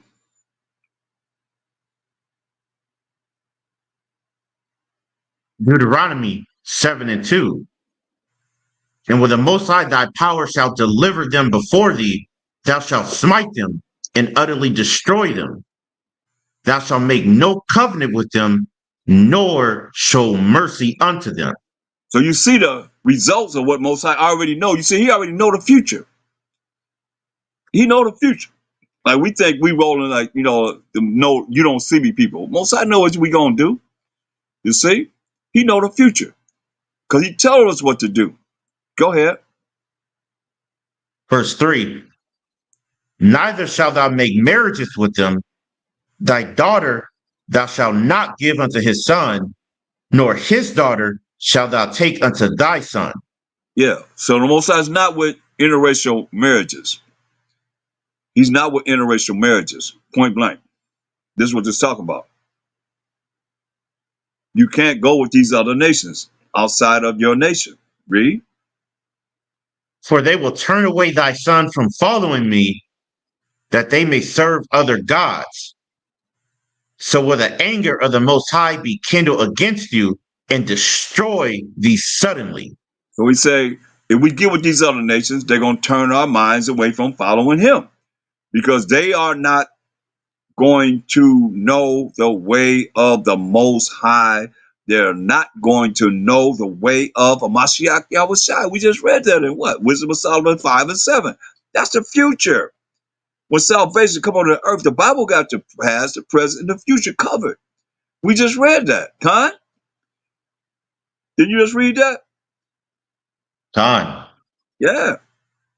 So they said they're going to turn your mind away from following the Most High to serve their gods, their idols. You understand? And the anger of the Most High going to be kindled against you and destroy thee suddenly, right? Keep that in mind. Verse 5. Verse 5. But thus shall ye deal with them. Ye shall destroy their altars and break down their images and cut down their groves and burn their graven images with fire. So he's letting us know, man, point blank. We are not supposed to be dealing with any religions, point blank. This is what we did coming out of Egypt, going into the land of Canaan. He's telling us, don't deal with them. Here we are, America, the great melting pot, and everybody all destroyed for the sorceries that they have on the minds of the people, the witchcrafts they have on the minds of the people. They don't have no foundation of the Most High, Mashiach Yahushua, Bahashama Mashiach Yahushua, but they have the foundation of this world that have you in captivity, have your mind in captivity. And you can't release the bonds that you in because of the fact of you are in captive. You're in captive with these people that have you in their sorceries, witchcrafts, whether you want to accept it or not. Now, he said they're going to turn your mind away from following him. Well, I say, okay, if you know the Most High, you should be able to show him in this Bible and not what you think. Scripture after scripture after scripture. We got to understand through the scriptures, through the precepts, which are the scriptures. You can't, then you need to really look at this. Look at yourself. He said we're supposed to tear down everything that they have. Did we do it? No. What did he just tell Moses? Read verse 6 before we get out of here. Deuteronomy 7:6. For thou art an holy people unto the Most High thy power. The Most High thy power hath chosen thee to be a special people unto himself, above all people that are upon the face of the earth. You see, for thou art an holy people unto the Most High, our power, the Israelite power. The Most High thy power has chosen us, the 12 tribes of Israel, to be a special people unto himself. How special? Above all people that are upon the face of the earth, he said. But check it out. Go back to what he told Moses before he died. Look, he told Moses he had to train Joshua to take his place. That's like, you got a job and somebody's, they firing you, and you got to sit there and train somebody to take your place. You don't know how you're going to make it. That's what the Most High dealt with Moses. Go back to Deuteronomy 31:16. Deuteronomy 31:16. And the Most High said unto Moses, Behold, thou shalt sleep with thy fathers, and this people will rise up and go a whoring after the gods of the strangers of the land, whether they go to be among them, and will forsake me, and break my covenant which I have made with them. See that? The Most High told Moses, man, you're going to go and die. You will lay with your fathers. He's saying, we, the children of Israel, going to rise up and go a whoring after the gods, the powers, the idols, or the strangers of the land, man. These Canaanites and all these other Hamite nations that he took the land from. You know, you can go back to Deuteronomy 7:1 and look at the 7 nations that were mightier than us that the Most High took down to give us the land of Canaan. But we went to the land, he told us, you just heard the instructions. And he's telling Moses, this is what they're going to do once transition out of this earth. You say, we're going to go a whoring after the idols of these other nations, man, and will forsake the Most High and break his covenant, his contract, his agreement that he only had with the 12 tribes of Israel that he made with us. This is what we done. So as you look at over and over again and what we done over and over and over again, Most High sent the prophets and we killed the prophets and tore them to pieces, just like Samuel just tore to pieces, King Ahab of the Amalekites. That's what they did to the prophets. That's what we as the Israelites did to the prophets, man. The men of the Most High that was sent to guide us back to him. Come on. Verse 17. Verse 17. Then my anger shall be kindled against them in that day, and I will forsake them, and I will hide my face from them, and they shall be devoured, and many evils and troubles shall befall them, so that they will say in that day, Are not these evils come upon us because our power is not among us? Hey, they're gonna realize it. Say they're gonna realize I am the power. He say all these evils gonna come upon us. That's why you look at this is real easy to understand. You do what he say do, you're gonna be blessed. With us not doing what he say do, then that means we're doing something that's evil. So when you do something that's evil, you draw evil to you because we ate of the tree of the knowledge of good and evil initially. So every time you do something wrong, expect it. Most of long suffer, but you can expect that evil to come your way. Whether you get to the minds of somebody to have them do something to you, or something happens to you tragically, something is happening all the time, man, that these angels are moving wherever you are right now. The one on the right side and the one on the left side, operating under the commandment of the Most High. That's why he got angry with us, you know, and a kindle of fire, a consuming fire. He said, going to destroy us because we didn't want to follow his laws, statutes, commandments. Verse 18. Verse 18. And I will surely hide my face in that day for all the evils which they shall have wrought, in that they are turned unto other gods. See, we turn to the idols of the nations as it is today. Show me any religion that you're involved in this Bible. Precept upon precept, precept upon precept, line upon line, here a little and there a little, if thou can. If not, then you need to be trying to learn from what it is in these last days that's coming out. It's very important. Very, very important. Look at verse 28. Well, read verse 27. Deuteronomy 31:27. For I know thy rebellion and thy stiff neck. Behold, while I am yet alive with you this day, ye have been rebellious against the Most High, and how much more after my death? Hear that? Said we're rebellious and stiff-necked. So when you look at us, the majority of us are rebellious and stiff-necked. And Moses is saying, while he's alive this day, he said, you have been rebellious against the Most High.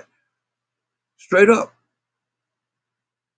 He said, how much more after my death? Because really, Israel got to have somebody over them to keep them in line. That's what he said, how much more after my death? Because while he's alive, everybody's, Moses. Like right now, people say the law of Moses and this and the third to eliminate the laws that he gave us from the Most High. You notice that? He said, how much more you're going to be evil and draw evil to you after he died? Go ahead. Verse 28. Gather unto me all the elders of your tribes and your officers, that I may speak these words in their ears and call heaven and earth to record against them. Come on. For I know that after my death, you will utterly corrupt yourselves and turn aside from the way which I have commanded you. Through all these And, religions. Hold up. Through all these religions, we have utterly corrupted ourselves. And not only that, those that not even dealing with religion and just being wicked in the world of our people corrupt themselves and turn aside from the way which he commanded us, which is the laws and the statutes and commandments and judgments of the Most High, he's saying. Listen to what he say. Keep this in mind, read. and evil will befall you in the latter days, because you will do evil in the sight of the Most High, to provoke him to anger through the work of your hands. See that? So he's saying evil gonna befall us. We in these last days. He went all the way to the last days. Most I showed him everything all the way to the last days where we at now. He said evil's gonna befall us that's living in these last days because ye have done evil in the sight of the Most High to provoke him to anger, made the Most High angry through the work of our hands, man, the things that we doing. That's why we looking at Jacob's trouble. But understand it don't matter about Most High, like he's just. When he bring the judgment, he brought the judgment upon us, he was just, man. It was just in what he did. Everything he did is just. There's nothing that is unjustly done from the Most High because look, when he bring the judgment on these other nations, it's gonna be just because look what he did to us. Get the, Ezekiel 21 and read 1 through 4 through 5.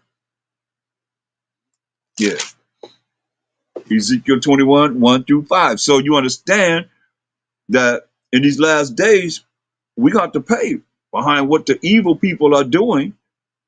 If we not tied in with the Most High wholeheartedly to fulfill what it is that we have to do to please him. Or read this. This is what he did to us. Read this. It's Ezekiel 21 from the top. And the word of the Most High came unto me, saying, Son of man, set thy face toward Jerusalem, and drop thy word toward the holy places, and prophesy against the land of Israel. Right. So he said, prophesy against the land of Israel. When we lived in the land, the Israelites lived in the land of Israel. So prophesy to us, because the land, you're not telling them to talk to the ground. Come on. Let's be reasonable here. Go ahead. And say to the land of Israel, Thus saith the Most High, Behold, I am against thee, and will draw forth my sword out of his sheath, and will cut off from thee the righteous and the wicked. You hear that? So don't get it twisted. The Most High said he's going to cut off from the land of Israel, where we were at, behind what the wicked done, the righteous, those that keep the laws and the commandments of the Most High, and the wicked, those that don't keep the Most High's laws, statutes, commandments. Read. Verse 4, seeing then that I will cut off from thee the righteous and the wicked, therefore shall my sword go forth out of his sheath against all flesh from the south to the north. See that? He says, seeing then that the Most High is doing this. He cut us off from the land of Israel, the righteous and the wicked. That therefore shall my sword go forth out of his sheep against all flesh from the south to the north, man. From Judah all the way to the land of Israel in the north, man. From the south to the north, man. Read on. Verse 5, that all flesh may know that I, the Most High, have drawn forth my sword out of his sheath. It shall not return anymore. See that? That everybody don't know that the Most High did this. It's the Most High doing, nobody else's, but the Most High. All praise to the Most High. Glory and power, honor, and praise to the Most High. He's worthy to be praised, but nobody's really looking at, y'all just looking at yourself. Israelite, man, what you gonna do? You ain't gonna save nobody. We ain't gonna save nobody. Ezekiel 18 and 20. Thus say the Most High.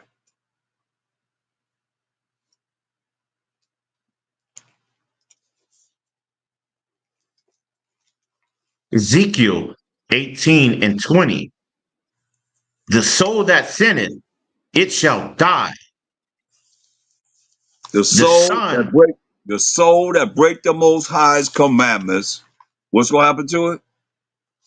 it shall die.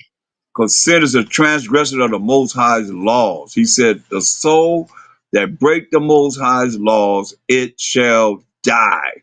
Read. The son shall not bear the iniquity of the father, neither shall the father bear the iniquity of the son. That's right. So he's letting you know that the son is not going to bear the iniquity of the father, and the father the iniquity of the son individually. Because read on. The righteousness of the righteous shall be upon him, and the wickedness of the wicked shall be upon him. As individuals, right? Because I say that because your Lamentations 5 and 7 and Isaiah 14:21. I say that because of this. See, the Most High dealing with nations as a whole, and they're bringing forth what it is they've done or we done. This is what happened to us. Read that. Lamentations 5 and 7. Our fathers have sinned and are not, and we have borne their iniquities. So the Most High said, a father shall not bear the iniquity of the son. That's individuals. Remember, the Most High have no respect of person, but he had respect to us as the Israelites as a nation. Exodus 2 and 25. You see, just like here, it said, what? Read it again.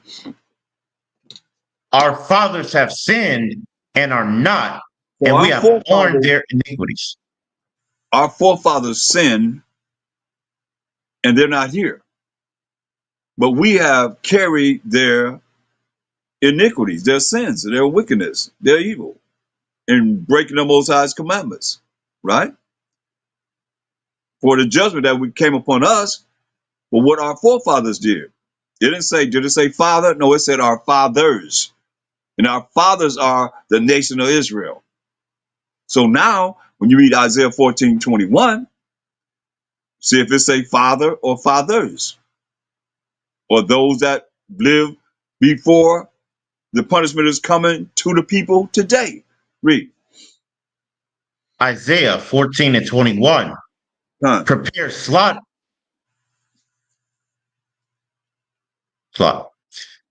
Isaiah 14 and 21. Prepare slaughter for his children for the iniquity of their fathers. No, it say father. For the It say iniquity father. of their fathers. You see, just like we are sin and bear the iniquity of our fathers, he's saying, hey, they're sinners and they're gonna bear the iniquity of their what? Fathers. Fathers. You see how that is? So just so you don't get it twisted to thinking that, because they say, I didn't do it, I didn't do it. We didn't do it either, but we still paid the price of what our forefathers did. We paid the price for that. Okay? That's why we gotta turn to the Most High and stop being rebellious and be obedient. Learn to be obedient. You gotta repent. Get Leviticus. I want you to get Leviticus 26, the 26th chapter, and verse 40.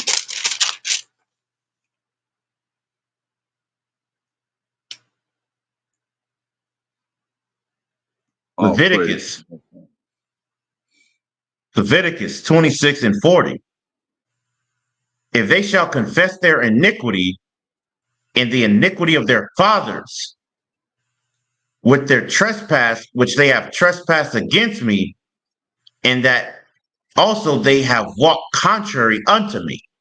So it said, if we confess our iniquity, our wickedness, our sins, and the iniquity of our forefathers that we bear the sins of, that we read in this Bible concerning. You talk about calling your ancestors. We look at our ancestors right now. We're reading about them. We got to confess their iniquity and the iniquity of our fathers with their trespass, which they trespass against the Most High, and that also they have walked contrary unto the Most High by following the ways of the world, the traditions of this world that's contrary to the Most High. Read on. And that I also have walked contrary unto them and have brought them into the land of their enemies. If then their uncircumcised hearts be humbled, and they then accept of the punishment of their iniquity. Listen, the Most High says, since we don't want to walk in His statutes, we want to walk contrary to Him and not do what He say do. His rules and regulations, His laws, statutes, commandments. He say, hey, I'm gonna walk contrary to us, and have brought us into the land of our enemies, not our friends, but the land of our enemies. Say, if then our uncircumcised hearts, minds be humble and stop being so prideful, thinking you all that, or thinking that, you got this kind of whatever to make you think you somebody in your conceited self, which is contrary to being humble. And then they accept of the punishment of their iniquity. We accept the punishment of our wickedness that we've done against the Most High. Read. Then will I remember my covenant with Jacob, and also my covenant with Isaac, and also my covenant with Abraham will I remember, and I will remember the land. This is what it's all about. This is how we're going to go to the kingdom, man. We remembered, he said, when we accept the punishment of our iniquity, what we've done wrong, admit that we have sinned, every last one of us.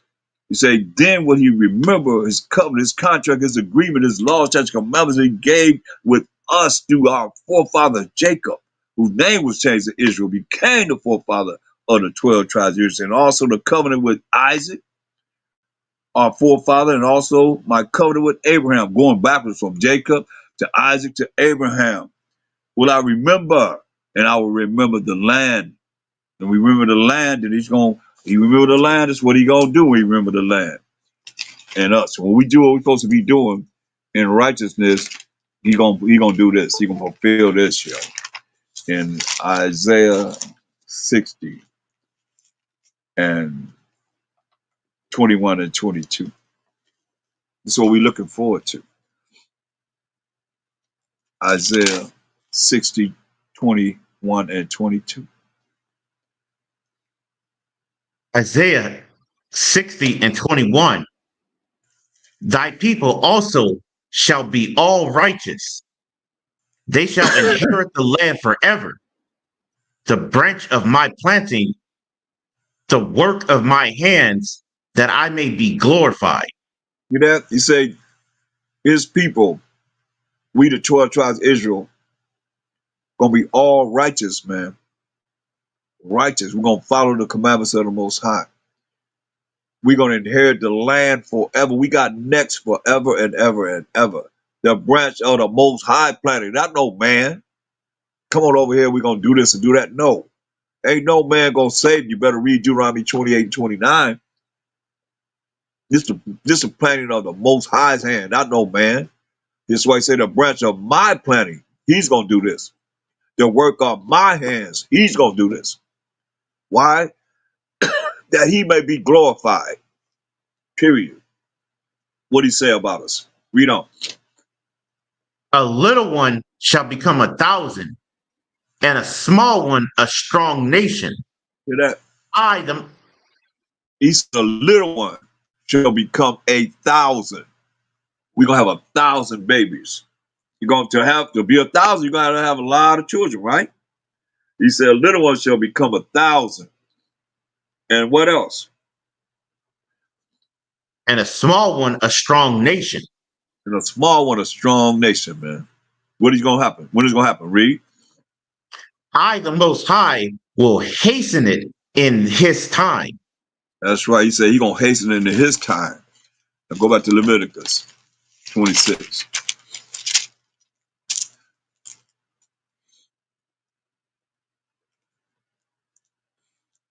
Verse 42. No, Leviticus verse 40, 26, 43. 43. Leviticus 26 and 43. The land also shall be left of them, and shall enjoy her Sabbaths, while she lieth desolate without them. And they shall accept of the punishment of their iniquity, because even because they despise my judgments, and because their soul abhorred my statutes. That's what we did, man, to the Most High. We as the Israelites. Go ahead. And yet for all that, when they be in the land of their enemies, I will not cast them away, neither will I abhor them, to destroy them utterly, and to break my covenant with them. For I am the Most High, their power. Hear that? The Most High said, when we're in the land of our enemies, this is how long suffering and compassionate that the Most High have in his mercy and grace. He said, I will not cast them away, neither will I abhor them. He's not going to hate us to destroy us suddenly or utterly, and to break his covenant, his contract, his agreement that he had with we, the 12 tribes of Israel. Say, for I am the Most High, their power. There's a personal possessive pronoun showing ownership, man, of us. He's our power. Last verse, 45. 45. But I will for their sakes remember the covenant of their ancestors, whom I brought forth out of the land of Egypt in the sight of the heathen, that I might be their power. I am the Most High. That's right, man. He gonna remember us in our captivity, man, to bring us out of our captivity, man. As we just said, this is powerful, man. And we just gotta be obedient. Go to Exodus 20 and 6. Exodus 20th chapter are the 10 commandments. What it say, Exodus 20 and 6.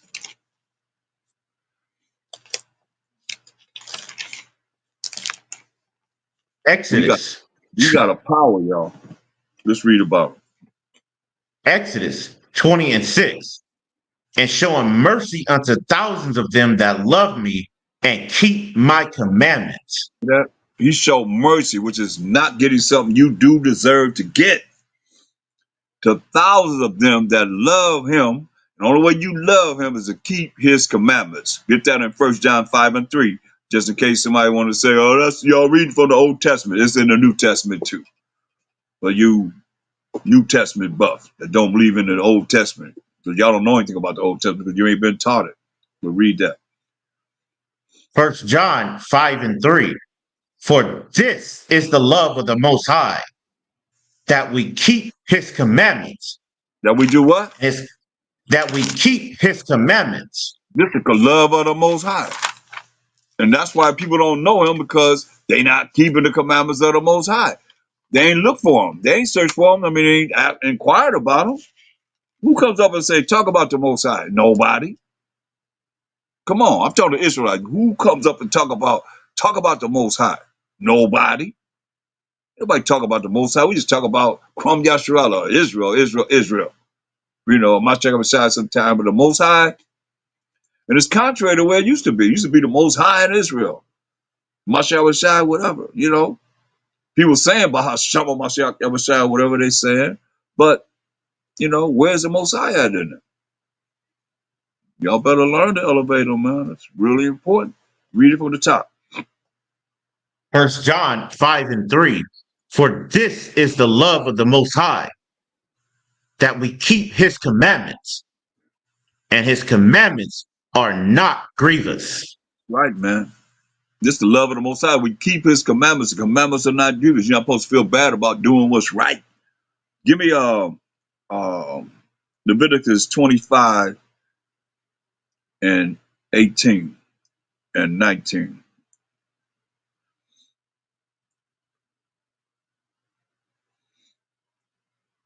Leviticus 25 and 18. Wherefore ye shall do my statutes and keep my judgments and do them, and ye shall dwell in the lands in safety. If you be In the land obedient. That's all I wanted. He's what read it again, verse 19. of verse 19, and the land shall yield her fruit, and ye shall eat your fill and dwell therein in safety. Hear that? This from the Most High. He said, hey, wherefore you shall do my statutes and keep my judgments and do them. That's an action that he wanted us to do. And you shall dwell in the land in safety, he said. And the land shall yield her fruit. And you shall eat your fill and dwell therein in safety. Thus say the Most High. You see?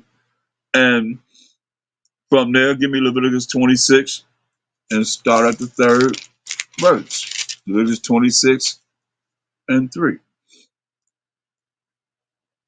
Just the Most High talking to the children of Israel. What'd he say?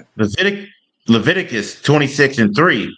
If ye Yeah. walk in my statutes and keep my commandments and do them, then I will give you rain in due season, and the land shall yield her increase, and the trees of the field shall yield their fruit. You know, he said, we walk in his statutes and keep the commandments, man. He said, hey, we're going to be blessed. That rain is blessings. In due season, man, the land going to yield or increase, and the trees of the field shall yield their fruit. Go ahead. Verse 5. And your threshing shall reach unto the vintage, and the vintage shall reach unto the sowing time, and ye shall eat your bread to the full and dwell in your land safely. Again, he's letting us know that nobody's going to come and bother us. And we're going to have a lot of crops. Point blank. We're going to eat bread to the full, man. Food, man, is going to be in abundance.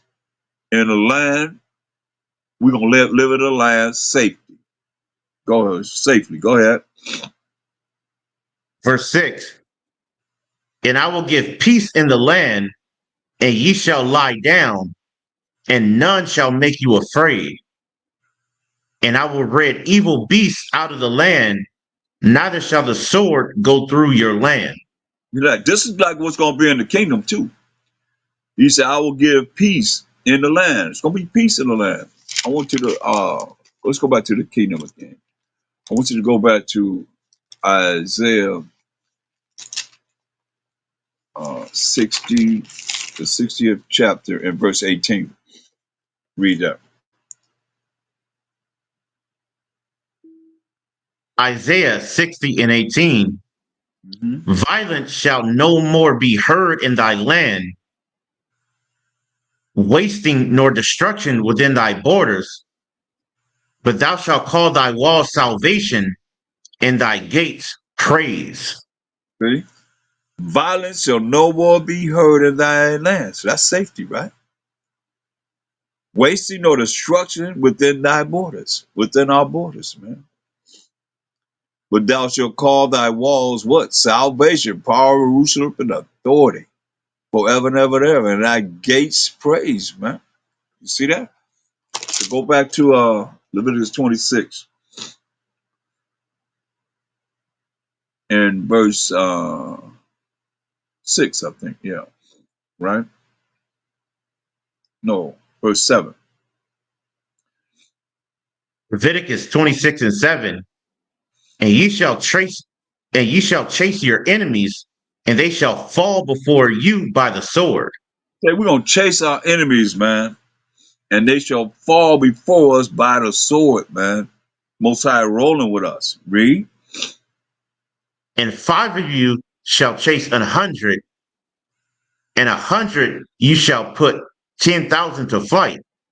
Woo, he And said your five. enemies, Wait a minute. He said five of us gonna chase 100, and then 100 of us gonna put 10,000 to flight.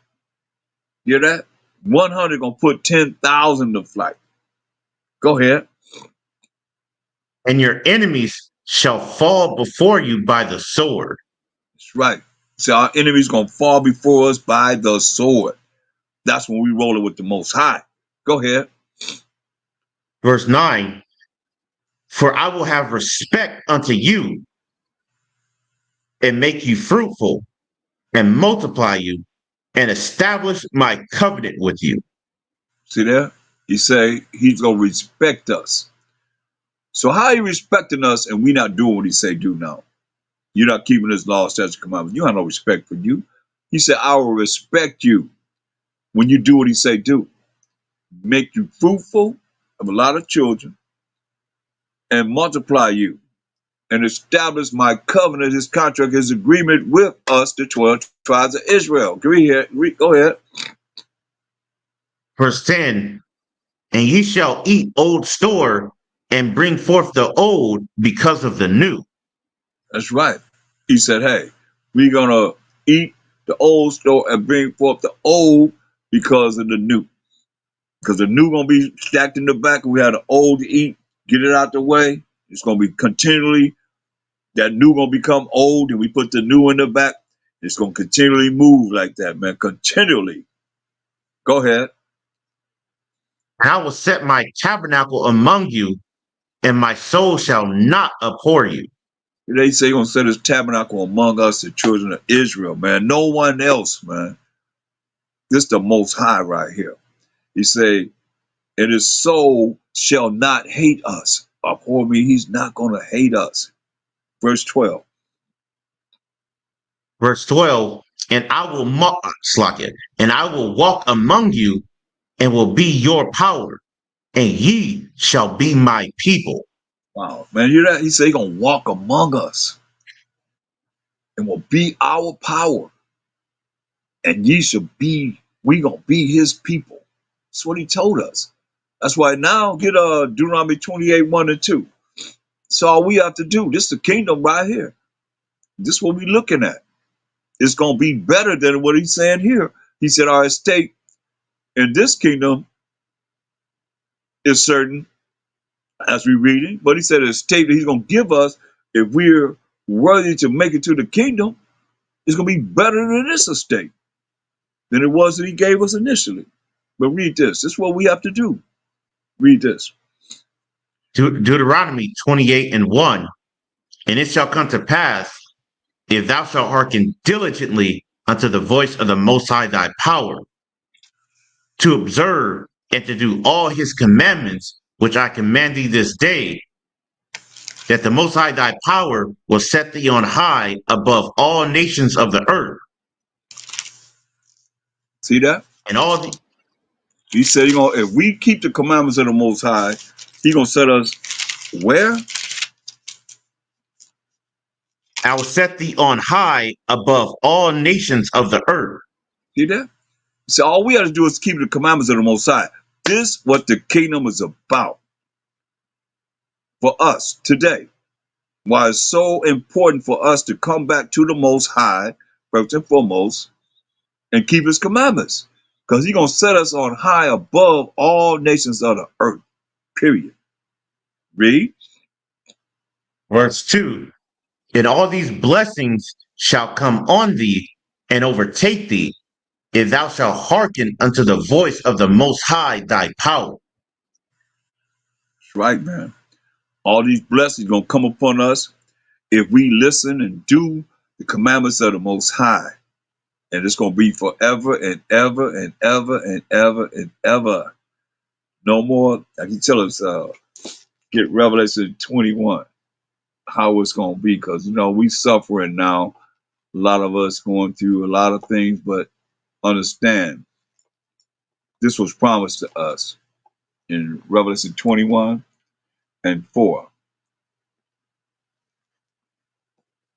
Revelations In the kingdom. 21:4. And the Most High shall wipe away all tears from their eyes, and there shall be no more death, Yes. neither sorrow, Con. neither sorrow, nor crying, neither shall there be any more pain, for the former things are passed away. That's right, man. That's right. The former things will be passed away. Say, no more tears from our eyes, and no more death. There shall be no more death, neither sorrow, sadness, nor crying, neither shall there be any more pain. You hear that? He said, for the former things that we living in these mortal bodies now, gonna be passed away. He's not a man, he should lie. We heard that already. Verse 5. Revelations 21:5. And he that sat upon the throne said, Behold, I make all things new. And he said unto me, Write, for these words are true and faithful. That's right, man. He said, he making everything new. And he said unto him, right, for these things are true and faithful.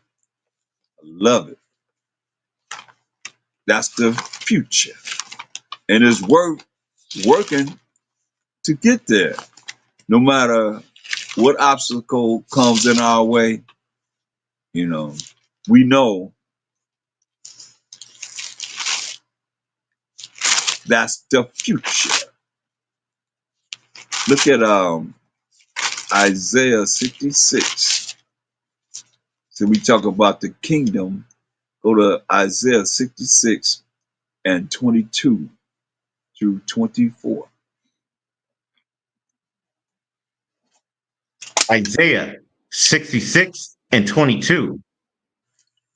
For as the new heavens and the new earth, which I will make, shall remain before me, saith the Most High, so shall your seed and your name remain.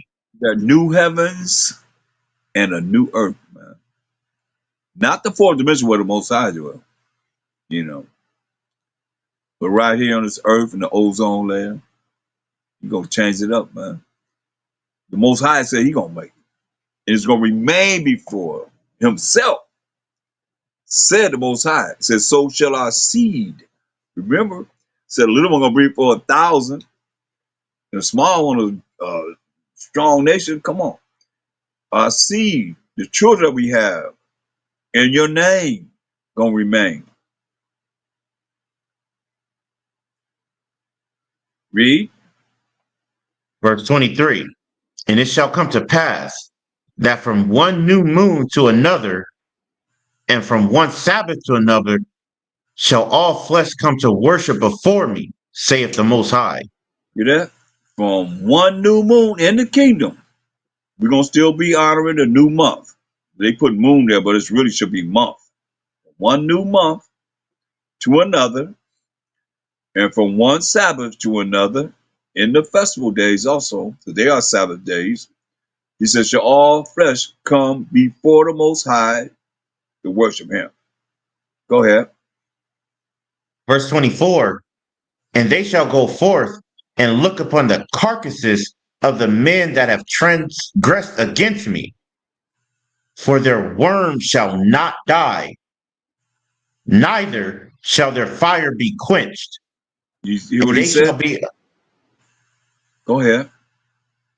and they shall be an abhorring unto all flesh. He said that they shall go forth. We done had this great time. You got to keep in mind what we just said and what was just written in Revelation 21 and 4. Ain't gonna be no crying, so ain't gonna be no sadness, right? He said, we're gonna look upon the carcasses of the men that have transgressed, have broken the laws of the Most High. Are you talking about the Most High love the sinner, but hate the sin? You make this make sense to you. Break this down. Tell your preacher to break this down that say the Most High love the sinners. You hear what it says? We're going to have to look upon the carcasses, the dead bodies of those men that have transgressed against the Most High. How you transgress against the Most High? 1 John 3 and 4. We read it earlier. You know, sin is the transgression of the Most High's laws. Those that have broken the Most High's laws, His rules and regulations, He said, for their worm shall not die, neither shall their fire be quenched, and they shall be an abhorring unto all flesh. Haiti, but you ain't gonna be sad. You ain't gonna be crying. You know, think about it. Ain't no more tears. Ain't no more tear ducts to cry.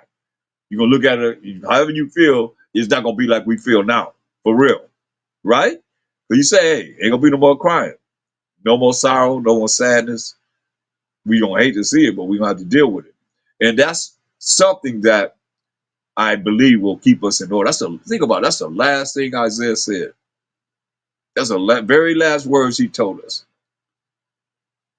that we got to look at these dead carcasses of the men that have transgressed against the Most High. You think it's not important? This is the kingdom. What did verse 22 say? For as the new heavens and new earth, which I will make, shall remain before the Most High, said the Most High, right? So this is the kingdom. And we got to look at these dead bodies, these carcasses of the men that have transgressed against the Most High, for the worm shall not die, neither shall their fire be quenched, and they shall be a whoring unto us, man. We're going to hate to see this. But it ain't going to be to the point where we're going to be like we are now. But that keeps you in order. Had something like that right now, I bet you people wouldn't be sinning and doing the things they doing. Guaranteed that. And be like in order. But, you know, the truths require signs, so that's a sign for us right there, right? That's a true sign for us, I think. I know it's a sign for me. When I go there, I read it, I'll be like, whoa. And then on my Shadow Shag come back and it's the same old man. He talked about, you know, well, the fire's never quenched, no worms never die. Huh. Go to Deuteronomy 4 and 40. We got to be obedient, y'all. We got to change however it is that you've been programmed to think outside of doing what the Most High want us to do and keeping His commandments. You know,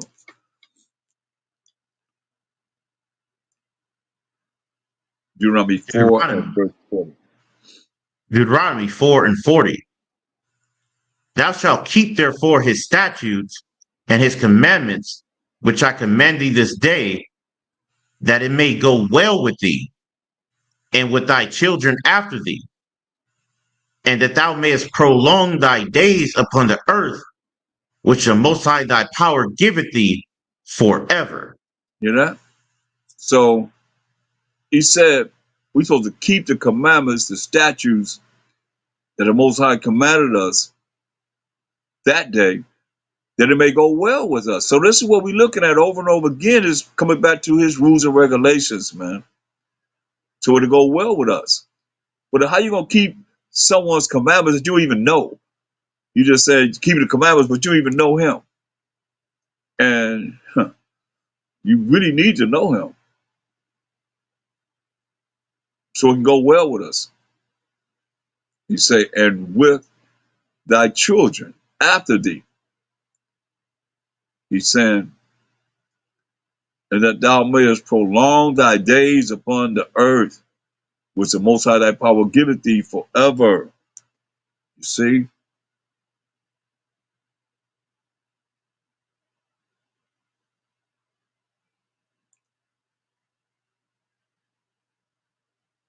See what this guy on here, King of the earth, 21.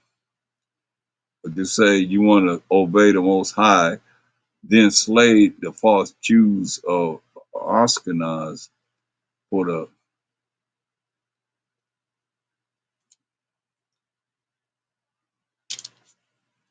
no, that's a waste of time, for the knowing claim of what? Slay the false Jews of Ashkenaz for the claim of being Jews, knowing the law says they are Samaritans, not Jews, or Moses is a liar in Genesis chapter 10, verse 3. You come with confusion. We already covered them in the beginning of this lesson, so ain't nobody's talking about slaying nobody. So what are you talking about? You better fear the Most High. That's who you better fear. Give me Hebrews 10:31. This is who you better fear. You got nothing to do with no man. We talking about the Most High. We ain't talking about no man. Hebrews 10:31. It is a fearful thing to fall into the hands of the living power. That's right. It's a fearful thing to fall into the hands of the Most High power of Abraham, Isaac, and Jacob. And Jacob being the forefather of the 12 tribes of Israel. Name the 12 tribes, king of the earth. Name the 12 tribes. Don't look them up. Just name them. You don't know them. Deuteronomy 4:24. This is what I'm talking about, the Most High. Read this. They ain't teaching about this because he don't know them. He ain't dealing with them. Read this. Deuteronomy 4:24. For the Mm-hmm. most high thy power, for the most high thy power is a consuming fire, He's a even what? a jealous power. He's a Is a what? consuming fire. Most High is a what? A consuming fire. What is the Most High? A consuming fire. That the Most High, who I serve, is a consuming fire. Read. Even a jealous power. Even a jealous power. But they ain't dealing with what they need the Talmud, what they need the Talmud, what they need the Kabbalah for. If they dealing with the Most High's laws, all you need is the Most High's rules and regulations that He gave us point blank. What do you need all that? Deuteronomy 9:3. Deuteronomy 9:3. We got to go into Deuteronomy. the Most High since you think it's man. This ain't no man. Read this. Deuteronomy 9:3. Understand therefore this day Yeah, that the understand most high therefore, hold up. Understand therefore this day. Pause out. Understand therefore this day that we living in now. Read. that the most high thy power is he which goeth the most high thy power is he which goeth over before thee as a consuming fire, he shall destroy them, and he shall bring them down before thy face. So shalt thou drive them out and destroy them quickly, as the Most High hath said unto thee. That's right, man. This was gonna happen. You know, there is a judgment. Like we had a judgment, everybody have a judgment coming. You know, we went over that earlier. This is what it is. This is what it's about. Whether you want to accept it or not. Deuteronomy 7:24.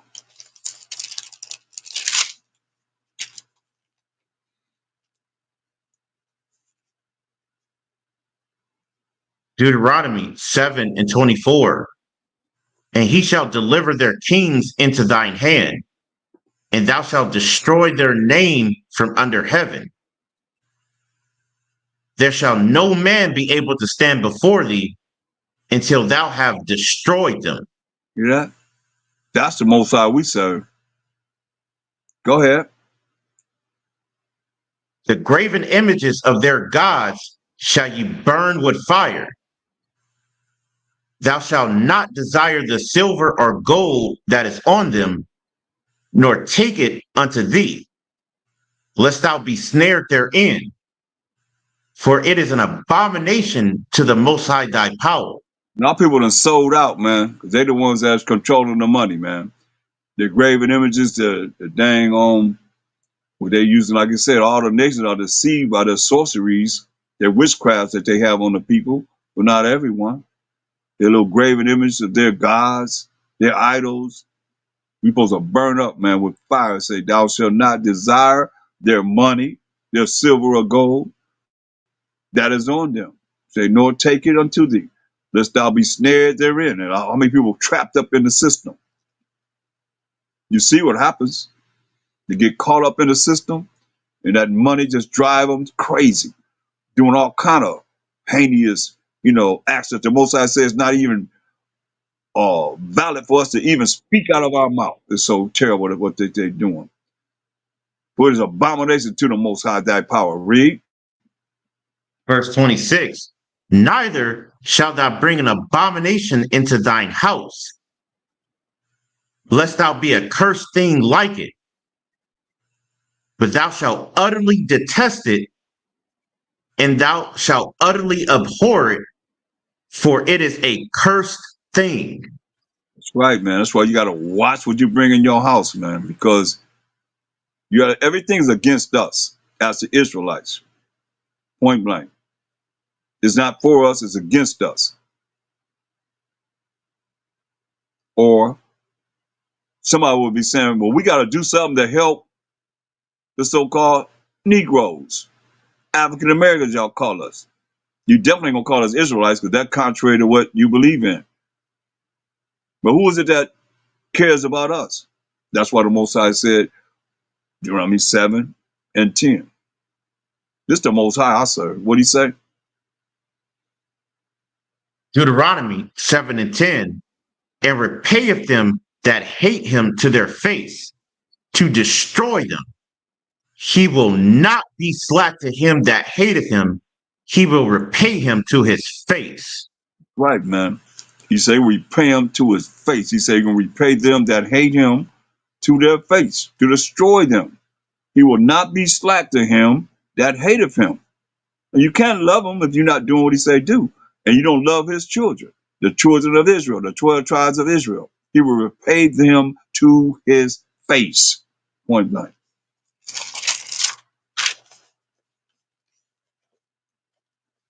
Run from him if thou can. Run from him. Nahum 1 and 3. Nahum 1 and 3. Nahum 1 and 3. Nahum 1 and 3. Mm-hmm. The Most High is slow to anger and great in power, and will not at all acquit the wicked. See that?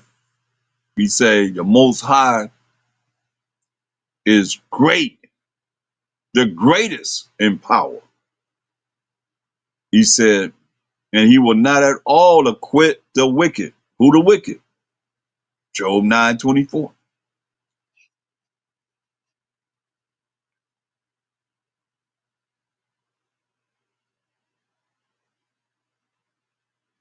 Job 9 and 24. The earth is given into the hand of the wicked. He covereth the faces of the judges thereof.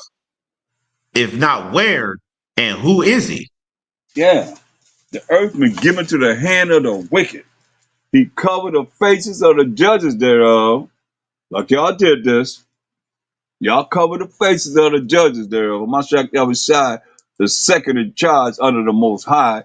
And y'all covered the faces of the judges thereof.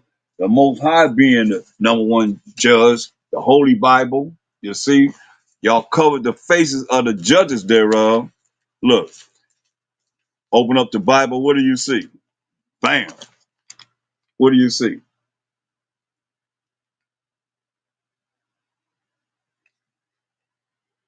What do you see? See? You have to see that. See that? See that? This is a Bible from the 1600s. But you see, y'all, all the way from there to now, y'all have painted yourself. And what does it say? In the beginning, God created heaven and earth. So y'all been doing this, man, from the beginning, man. Way back in the 1600s, man. Y'all been doing it forever. No, so when y'all got the Bible in y'all hand, y'all painted y'all pictures to represent the Most High, Mashiach Yahushai. Look, here you go here. Y'all painted y'all pictures to represent the people of the book. All throughout the book, this Bible, you have none but pictures of yourself. Let me show you something. Look what you did here. You got a Mashiach Yahushai as a he's a brunette, right? And no, he's not a brunette, he's selected. He's a blonde. Let me get it right. So you can see it right. So he's a blonde sitting there talking to the lawyers, right?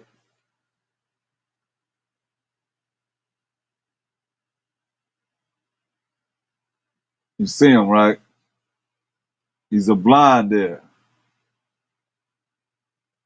Okay, then when I turn the page, now how he become 12 years old, he's a blonde, now he's a brunette. When he grew up, he's a brunette. See how crazy that is? Job 9:24. Job 9:24.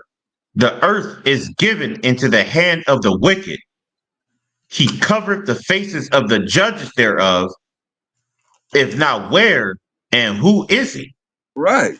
So Revelation 19:11. It covered the face of the judges thereof. If not, where and who is he? Let me just show you that Mashiach Messiah is that judge.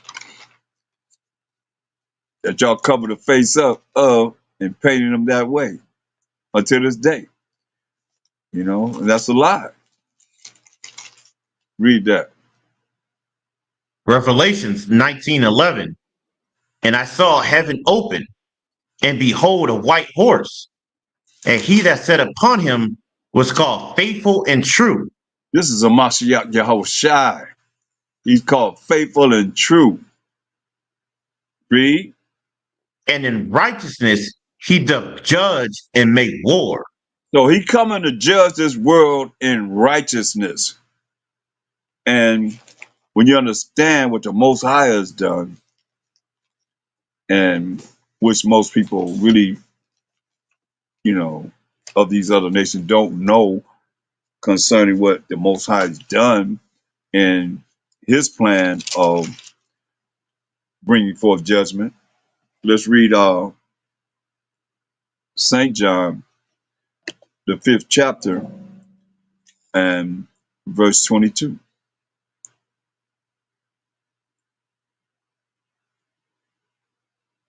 No, right. Read verse 19 first. Start at 19. Read 19 John and 20. 5, Read verse 19 to 20.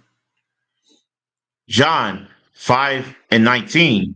Then answered Hamashiach Yahushai and said unto them, Verily, verily, I say unto you, the Son of Man can do nothing of himself, but what he seeth the Father do, for what things soever he doeth, these also doeth the Son likewise. So you see, he's telling us that truly, truly, he said, I say unto you, he said, a son can do nothing of himself, but what he seeth the Most High do. So he's doing what he see the Most High do. But what things soever he doeth, the Most High do, these also doeth the Son likewise. He's following the orders of the Most High, totally. What he see the Most High do, that's what he does. Verse 20. Verse 20, for the Father loveth the Son, and showeth him all things that himself doeth. And he will show him greater works than these, that ye may marvel. That's right. And he's going to show more greater works than you can even imagine when he comes to, like we just read, to judge and make war. Verse 22.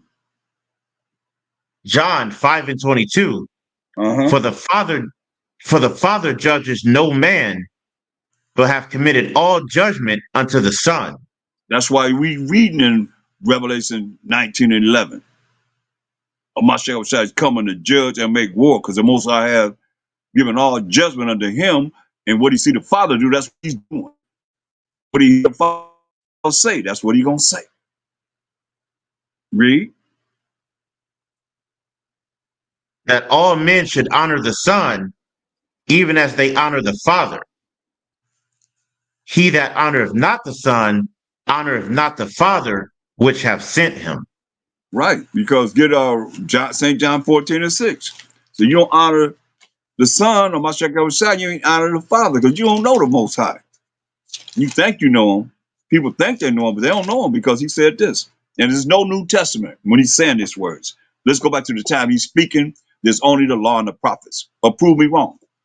Prove when he came on the earth that Paul's writing was in this Bible. They had Paul's writing to read. Everybody in the world, like we have. And he wrote most of the New Testament. When the Mashiach was on the earth, his name was Saul. That's why I say you got to know exactly what was going on at that time. So we're going to go back to the time he walked the earth. And what did he say? What did he say? Read it. John 14:6, Hamashiach Yahushai said unto him, I am the way, the truth, and the life. No man cometh unto the Father but by me. That's right, man. He said, he the way, the truth, and the life. Let's look at Psalms 119, 151, I believe. See what that says. Psalm 119.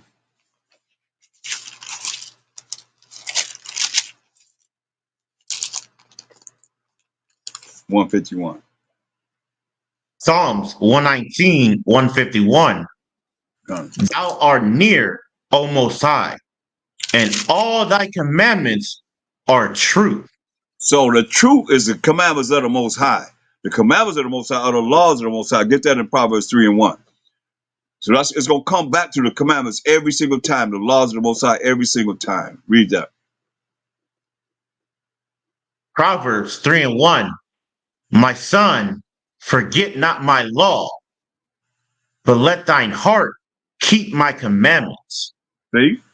For what? What it's going to do? If you keep the law and the commandments of the Most High, what it's going to do? Read. For length of days and long life and peace shall they add to thee. That's right. So the commandments of the law is the same thing. Baruch 4 and 1 and 2 in the Apocrypha. The same thing. No matter where you look at it, it's coming back. He coming to judge in righteousness. He coming to judge in righteousness. We define righteousness in Deuteronomy 6 and 25, which is keeping the commandments of the Most High. That's what Mashiach was saying. Coming back to you think it's not important. These poach-up-eating preachers got everybody twisted, thinking with their sorceries, thinking you don't have to follow the Most High. Laws, statutes, commandments that he wrote with his finger. The work of the Most High.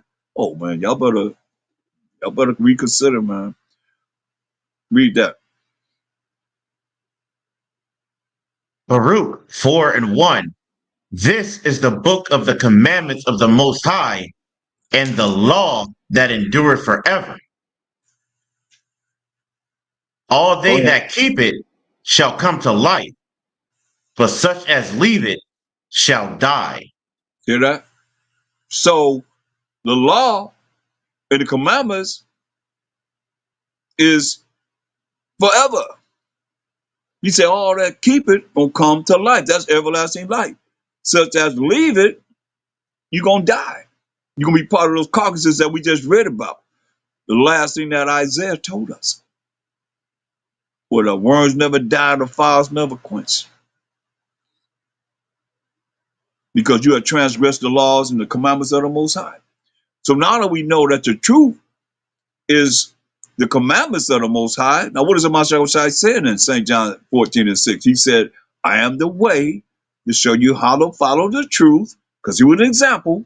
Because he said, I'm the way to show you how to follow the commandments of the Most High, the laws of the Most High, that's going to lead to everlasting life. And we just read in Baruch, the 4th chapter, the 1st and 2nd verse, and Proverbs 3:1 and 2. I mean, all over is saying the same thing. So now he's coming back to judge by the commandments. That's what he said. In righteousness, he's coming to judge and make war. Just in case somebody might be just coming in that didn't catch what righteousness is, I'll show them what righteousness is in Deuteronomy 6:25. And shalom to everyone that's coming online. Give me some likes and subscribe to the channel. Only got 2 likes. That's it. Guess y'all don't like me, huh? Y'all don't like the channel. What's up? Y'all don't like the truth? What is it? Read this. Deuteronomy This is the word of the Most 6:25. High. Read that. This is And it shall righteousness. be our This is and it righteousness shall be defined.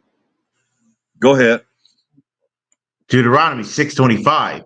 And it shall be our righteousness if we observe to do all these commandments before the Most High our power, as he hath commanded us. Right. So he's coming to judge in righteousness. Right? So he's coming back to judge according to the laws, statutes, commandments of the Most High that you post-chopper preachers saying that we're not under. Now go to Revelation 19:15. This is what he's going to do. And we're going to look at it. And we're going to close out with this because it's very important that you understand the Most High while Mashiach Yahushai to the glory of the Most High. Read this. Revelations 19:15. And out of his mouth goeth a sharp sword, that with it he should smite the nations, and he shall rule them with a rod of iron, Right? and he treadeth the Go ahead. and he treadeth the winepress of the in Slakia, and he treadeth the winepress of the fierceness and wrath of the Almighty power. That's right, man. Look at 2 Thessalonians 2:8. Out of his mouth will come a sharp sword. And with this sharp sword coming out of his mouth, he gonna smite, meaning kill the nations. He come and judge and make war to set righteousness on this earth. He got to bring down all these kingdoms that's on this earth, man. Simple as that. Don't take a rocket science to figure that out. Read that. 2 Thessalonians 2:8. And then shall that wicked be revealed, whom the Most High, while Mashiach Yahushai, shall consume with the spirit of his mouth, and shall destroy with the brightness of his coming. That wicked gonna be revealed, man. That has this system under his grips of sorceries, whom the Most High Wa Mashiach Yahushua shall consume with the spirit of his mouth that we're reading about, and shall destroy with the brightness of his coming. Okay? Now I want you to go to Apocrypha, go to 2nd Ezra 13 and verse 37 to prove that is talking about a Mashiach Yahushua, our power. Let's read it.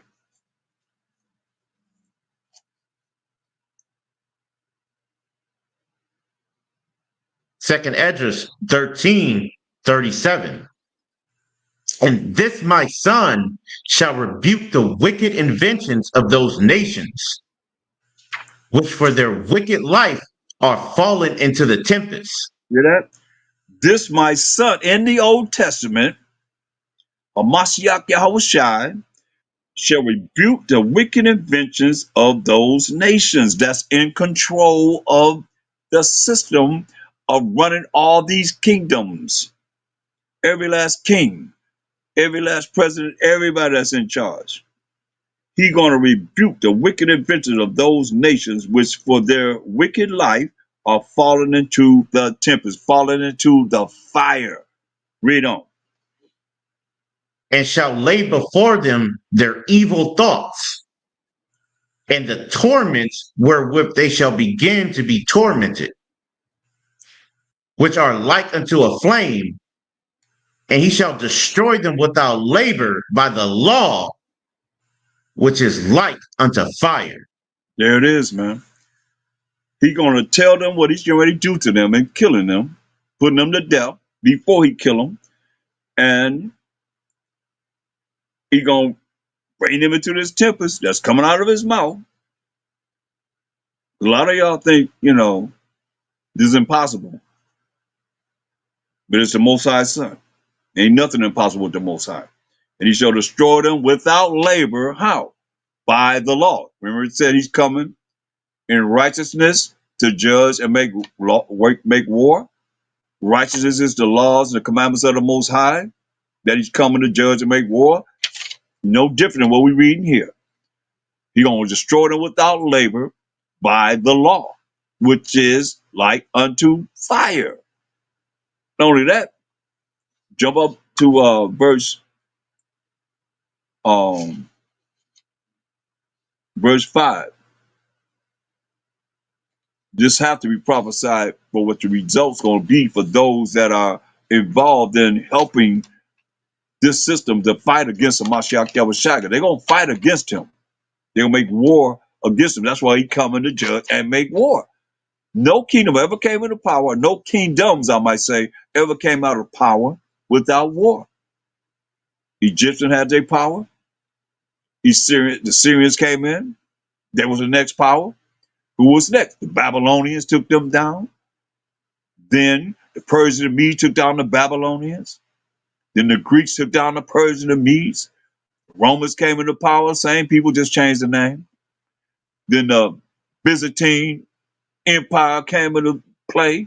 The Dark Ages, the medieval times when the so-called Romans were ran into the Caucasus Mountains, approximately about 193 AD by Septimius Severus. Then you had the Renaissance period until now. The so-called white man coming back into power again. Now, read 2 Esdras 13, Second verse 5. Esdras 13:5.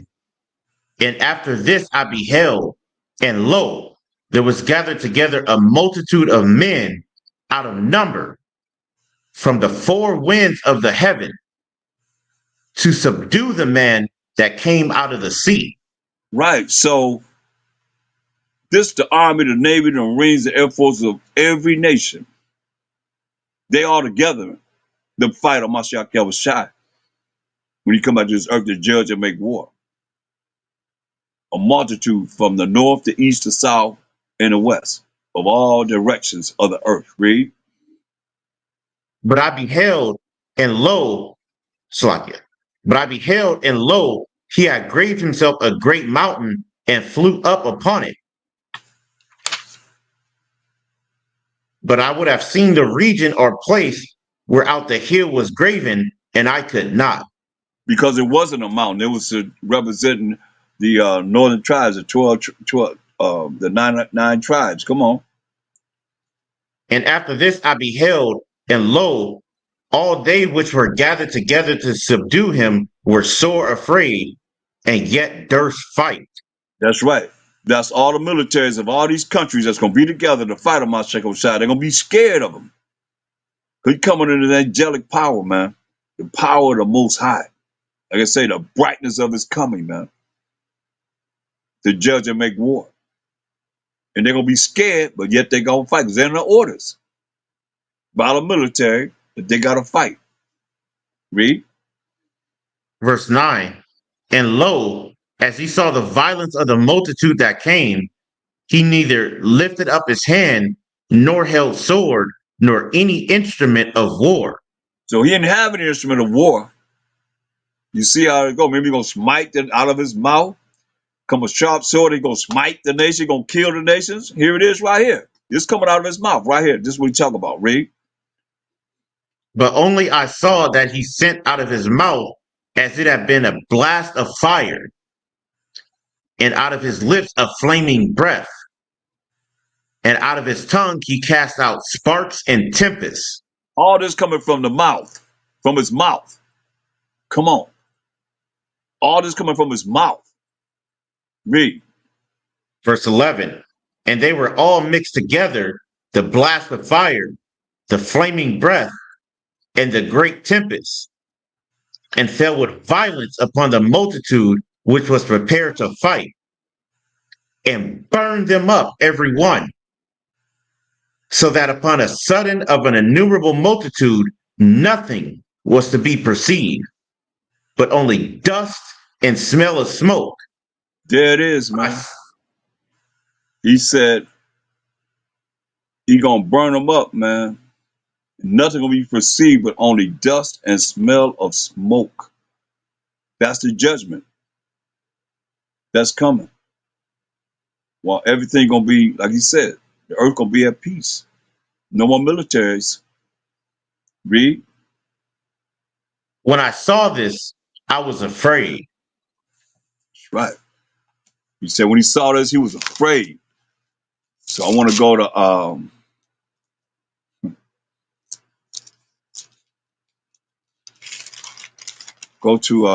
1 Corinthians 5 and 10.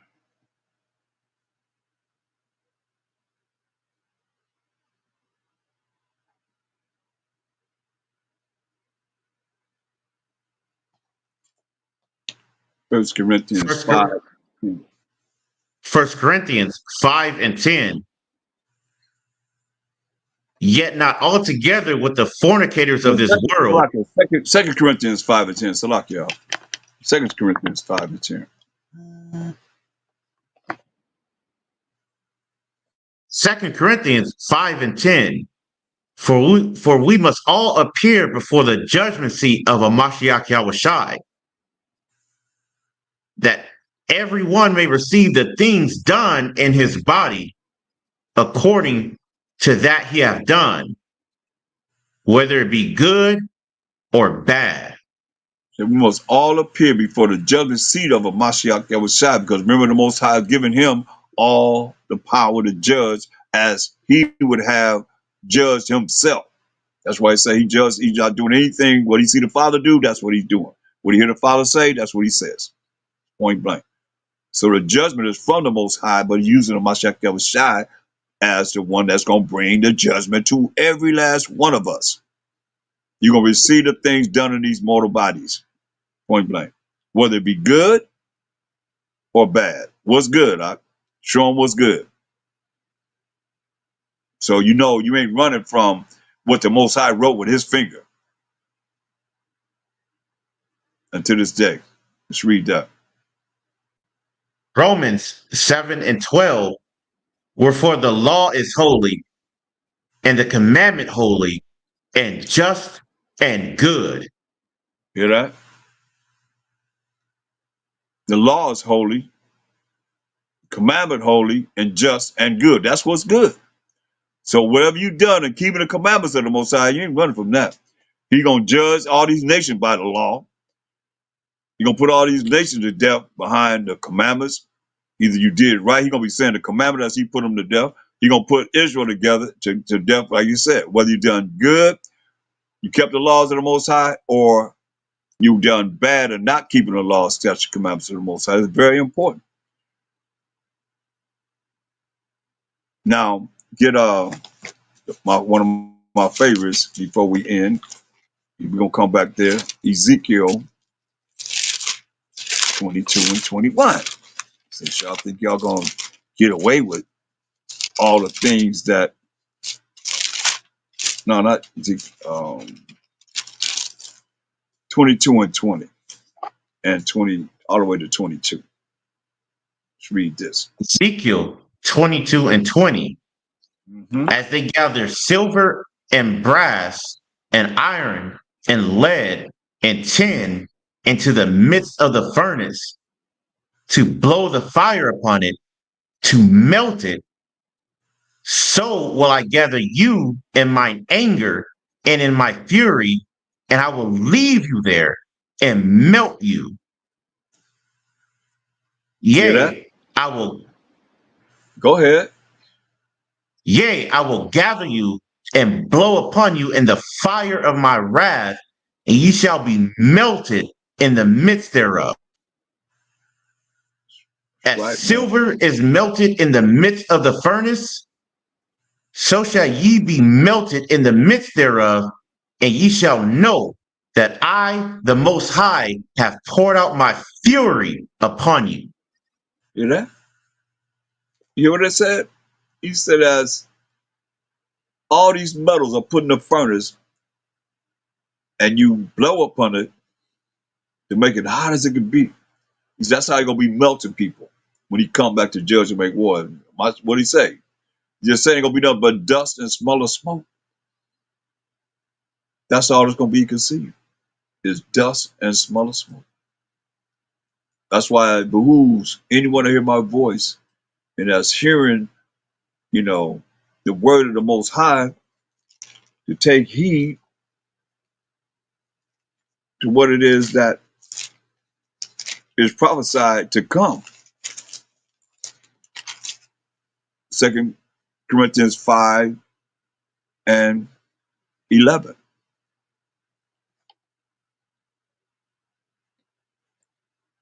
2 Corinthians 5 and 11. 2 Corinthians 5 and 11. Knowing therefore the terror of a Mashiach Yahushai, we persuade men, but we are made manifest unto the Most High, and I trust also are made manifest in your consciences. Right. So, with that being said, and knowing the terror of the Most High Wa Mashiach Yahushai that we just heard, and we heard how he wants us to be as Israelites in obedience to him and not be rebellious, which is as a sin of witchcraft, and being rebellious is as having the sorceries that all the nations are deceived by the sorceries and witchcrafts that are upon the people, that we come out of those spells and come back to the Most High while Mashiach Yahushai, by Hashem Mashiach Yahushai, and do what he say do. Say, knowing therefore the terror of the Most High, we persuade men, but we are made manifest unto the Most High by doing what he say do, doing what the Most High want us to do. And our trust also are made manifest in the way you think. And with that, I say, Krum Abanawa Yahweh, Krum Mashiach Yahushai, and Krum Yasharala. And we're out. Shalom.